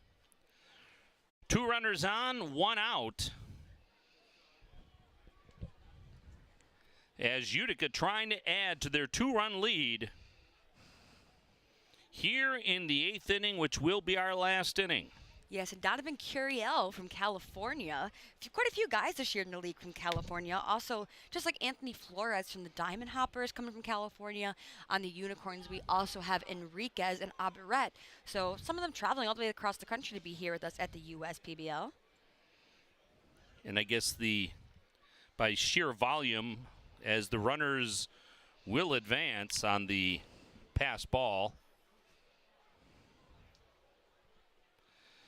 just by sheer volume of players from California and from Florida, I guess you're going to see a lot of players from the South, and you're going to see a lot of players from California. When I was younger, I always watched the Little League World Series. I know West Covina always had a lot of players coming out of there to the Little League World Series. So as soon as I remember the beginning of the year, I saw that on the board. It kind of flashed me back to little Kara watching baseball days. So as you see that one ripped foul, Taylor North is in the Junior World Series semifinals, I believe, for the U.S. teams this weekend. Not the traditional World Series you see on ESPN, but the year older. Gotcha, So yes. Taylor North, that same group that won the Little League World Series a couple of years ago, now are a little bit older and on the verge of getting into the Junior World Series, which I believe is in Taylor every year. Yes, well, that one specific age group always seems to do really well TV-wise. Mm-hmm. Well, it's been on, back when the dinosaurs roamed the earth when I was a kid. Yes. All they showed you was the championship game. As you see the swing and a miss. So there was no lead up. There was nothing else. You just saw the championship game on ABC Wide World of Sports. That'll bring up Enriquez now.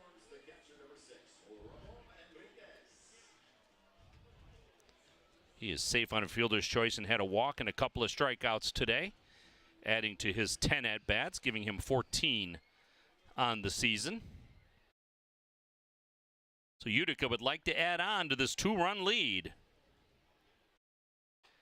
Comes a little sidearm. Misses 1-0.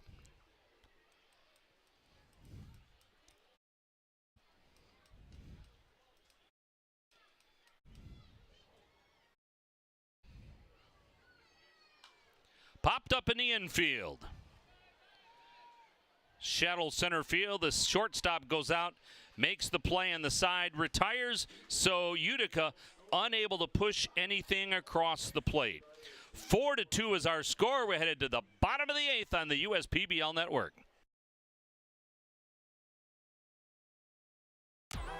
The Dave & Buster's method is designed to help you unlearn adulthood and discover the funner you hidden within you. The you that doesn't think about adult things and stuff. Ashley, I don't want to hear anything about your car registration when we're at Dave & Buster's. Okay. The you want to be. Let the Dave & Buster's method illuminate you. Begin the method today with 5 free games. You know you want to.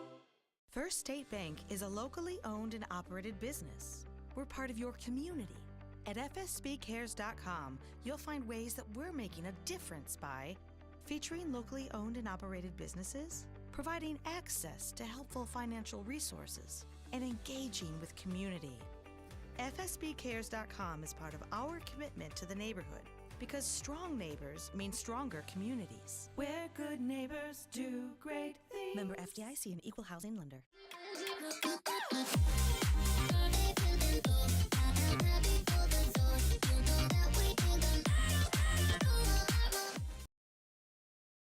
Chase Bowman on the hill now for the Unicorns as they try to close this one out. Here at Jimmy John's Field, the Unicorns lead it by a score of 4-2. Again, we're only going to play 8 tonight. And that's where we are right now. Bowman leads the league in saves. He has a 5.40 ERA, but he has 5 saves, 22 strikeouts in 26 and 2/3 innings. He has 19 appearances to lead his team, and he will try to shut down the Westside Woolly Mammoths. With 6, 7, and 8 batting, Combs, Mills, and Seltzer coming up for Westside. And again, Beadle, who had a home run last night on the bench for the Woolly Mammoths. Also Dixon on the bench, but not sure if he is able to come out and play here tonight. Again, he's got a groin tweak, so we'll see how the Woolly Mammoths want to handle this.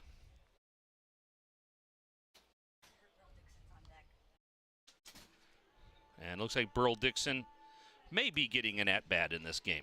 At least that's what I heard through the grapevine, that Burl Dixon will be coming up this game, trying to slowly work his way back.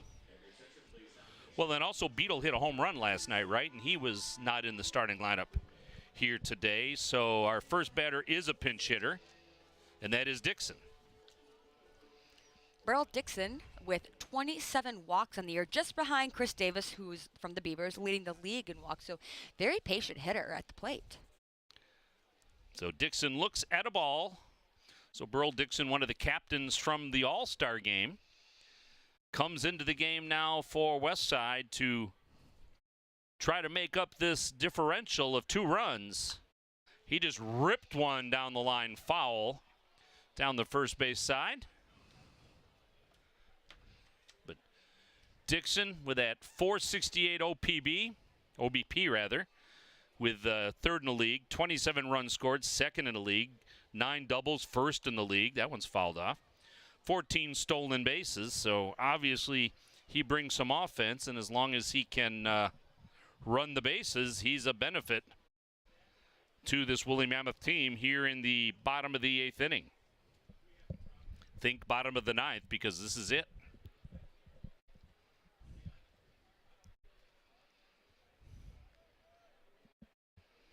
Dixon with 112 at-bats. His OPS is over 900. And if he does get on base, he's 14 of 15 in stolen bases. He's very efficient on the base path. Some people just assume taller. Oh, usually not the quickest on the bases, but very fast on his feet and just a tall, lengthy, athletic build. Looked at that one down low. He's worked a full count. So Bowman trying to get his first batter. That one's fouled off. Nice job by Dixon just to stay alive.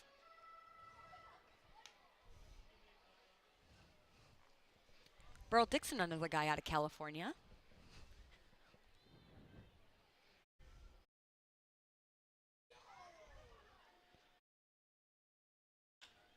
Fouled it off down the other way now.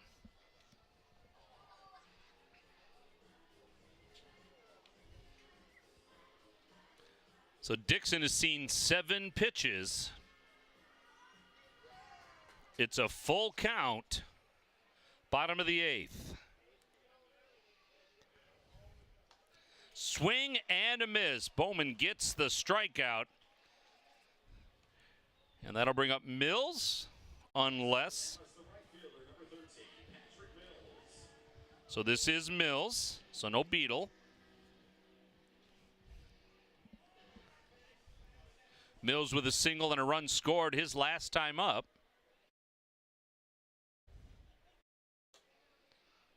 Watches it outside.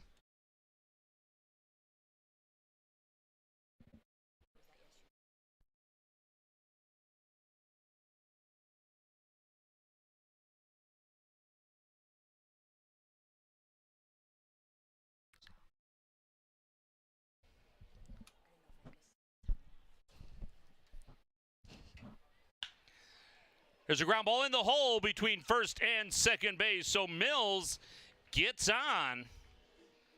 Seltzer now the scheduled batter.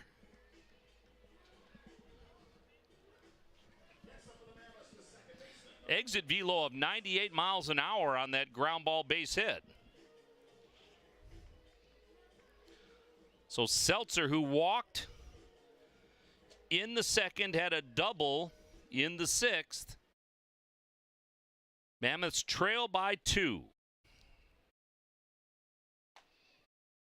There's a strike called. Austin, the shortstop, scheduled to bat next. We are slightly obscured of the on-deck circle here at our angle. This one's fouled off the netting in front of us.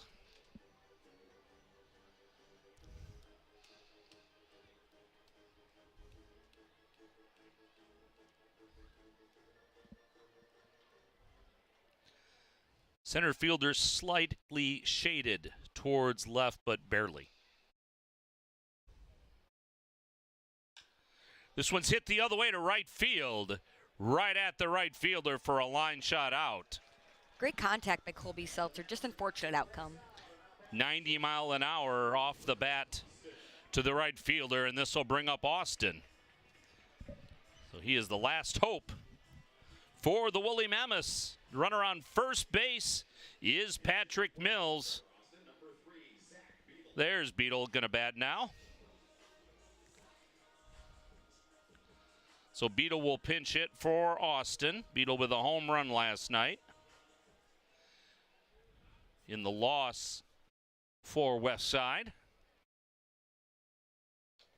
Fouled off at the plate. If the Unicorns can manage to get this win under their belt, this would be a huge step for them going forward as we head towards the back end of the season, just because struggling right now hasn't been the best morale. So hopefully running away with a win from the #1 seed right now. And you gain an entire game in the standings. Yes. With the win over the Woolly Mammoths. But Zach Beetle yesterday actually took a tough hit behind the plate and told me he felt like he blacked out for the rest of the game. Oh, goodness. I think Which is maybe why we didn't see him until now. Yes, I think it was just a bit of an exaggeration, just joking around. But that he said it was all kind of just he was taking it game like pitch by pitch, and he actually knocked one out yesterday. So an 0-2 count on Beetle. Takes a look at that one.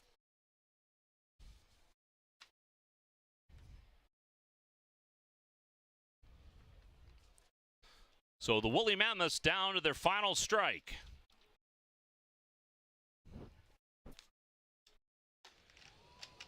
Clipped him? It did.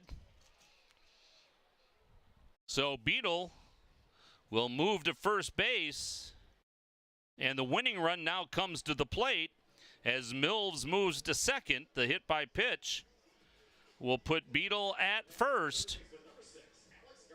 And Garbasic, who's had a pretty good game with a walk and a single, will come to bat now for the Westside Woolly Mammoths. Yes, leading off tonight, as we've talked about before, batting .280 on the year, looking to drive in 2 runs. He's the guy I would want up to bat, to be honest with you. Either him or Fox Liam in this moment when we have 2 guys on in what would be the bottom of the 9th right now. So pressure situation for Bowman, the pitcher, as well as Garbasic. Up high. 2-0 on the batter.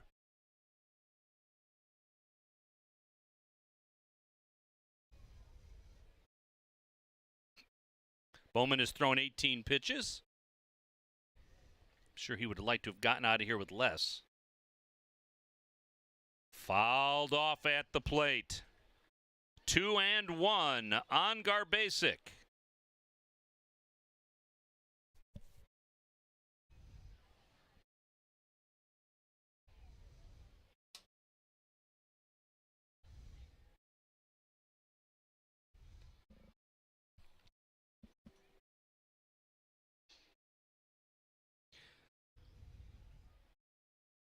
Mills at second, Beetle at first. 2-1 pitch. In the dirt, no advance by the runners. Enriquez keeps it in front of him. Pressure mounting on Bowman, 3-1. Definitely not a situation you want to walk somebody in right now. You want to put 2 runners in scoring position.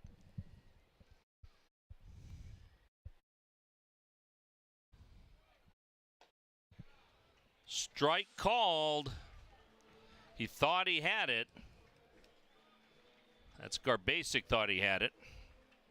But that was in the strike zone, high part of it, but it was in the strike zone. So full count, it comes down to this.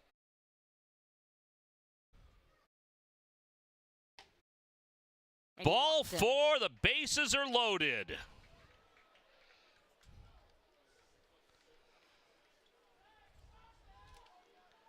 That's going to bring up Dre Williams-Nelson.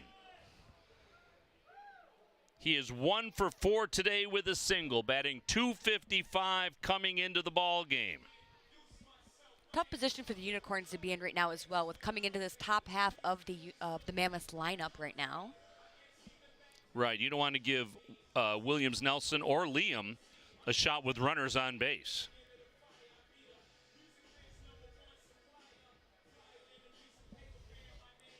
So Enriquez goes out to talk to Bowman, his pitcher. Uses one of those visits to the mound, of which they're allowed 5. So the center fielder, Dre Williams-Nelson, will be the batter. Bases are loaded. 2 down. Pressure situation for both teams right here. And Bowman misses with that one. Just below the strike zone.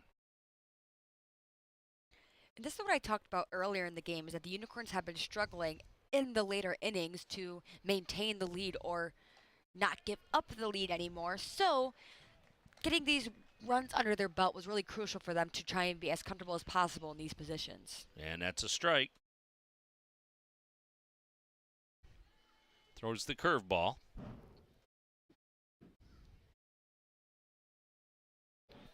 I think he swung. No. Actually, a couple weeks back, we had a situation where Dre Williams-Nelson was getting out of the way of a pitch, and his bat crossed the plane, and they did call it a strikeout. So that's what I thought happened there, definitely, actually. yes. So 2 balls and 1 strike. He misses. 3-1, no place to put him. A 4-2 lead for the Unicorns. Bowman comes in relief to try to shut it down. He's thrown 26 pitches, loaded the bases, is on the verge of walking a run in. And he does. So, Williams-Nelson gets the walk. The run scores.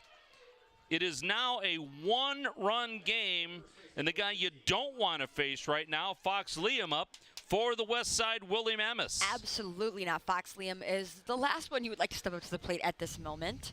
But for the Mammoths, it's the exact guy they want to step up to the plate now.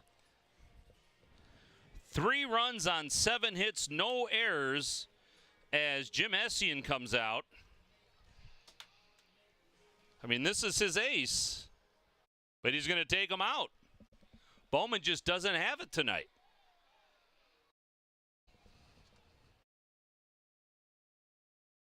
And it looks like the Mammoths are bringing someone into their dugout to prepare just in case we have to go to sudden victory. I've yet to pick up a uniform number. 21 for the Unicorns.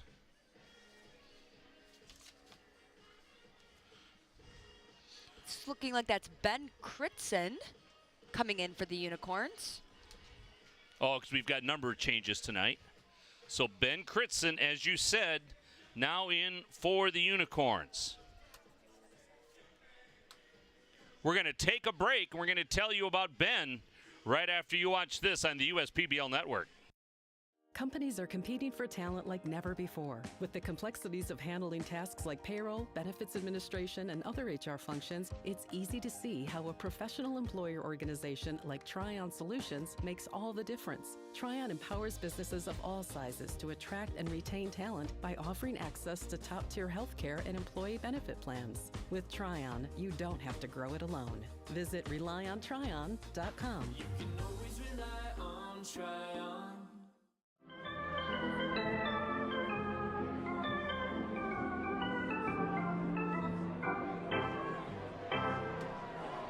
So Ben Critson comes in to try to stop the bleeding. The Woolly Mammoths have scored 1 run. They trail now by 1 run. Here in the bottom of the 8th, Critson with a 5.06 ERA. He's 0-2. He only has 4 appearances. In 5 1/3 innings pitched, though, he has 10 strikeouts. So we'll see how this works out for Utica. For the Woolly Mammoths, it's Liam to bat with the bases loaded, down by 1. And Jace Bowman, the closer for the Unicorns, just unable to do exactly that, unable to close it. Definitely an extremely tough position to come in as Critson. You don't want to be the guy that gives up the last run, but he was put in a very difficult position. We talk about this a lot, that this is what the Unicorns have been struggling with, finishing out games. So hopefully the Unicorns here, for their own sake, can come back and retire the side here, but Fox Liam is the guy to face tonight, which is a pretty tough go on the Unicorn side. And statistically, all of these guys belong to Jace Bowman. All the runners on base belong to him. So he is hoping Critson can come save him tonight. Especially not many appearances out of Critson. This can be a very tough position, but honestly, it might be one that can really help him find his confidence after this. He can work his way out of this. That'd be a massive thing here for the Unicorns and for Critson moving forward. 2 down, Liam batting .306, coming in with 5 home runs, 16 RBIs. Critson from the stretch. Big swing and a miss by Liam. He was trying to win it with 1 swing.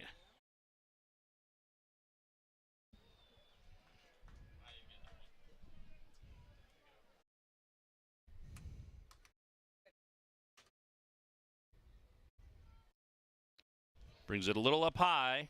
94 miles an hour for Critson. 1 ball, 1 strike on Liam. Bases juiced.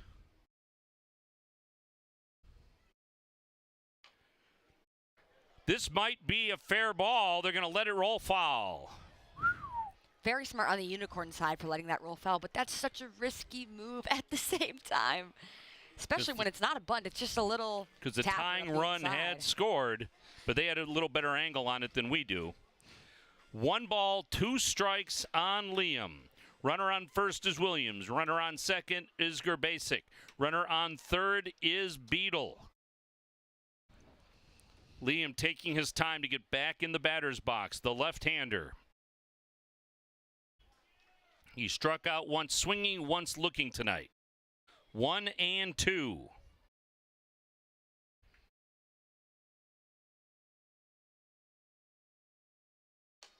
Outside.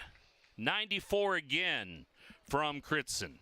Fox Liam is also someone who might be more used to these moments. He played big SEC ball.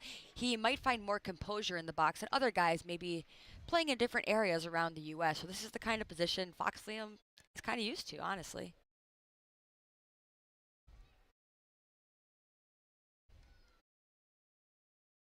Outside, full count, 1-run game. And you can hear the oohs and the ahs from the crowd in each pitch moving forward.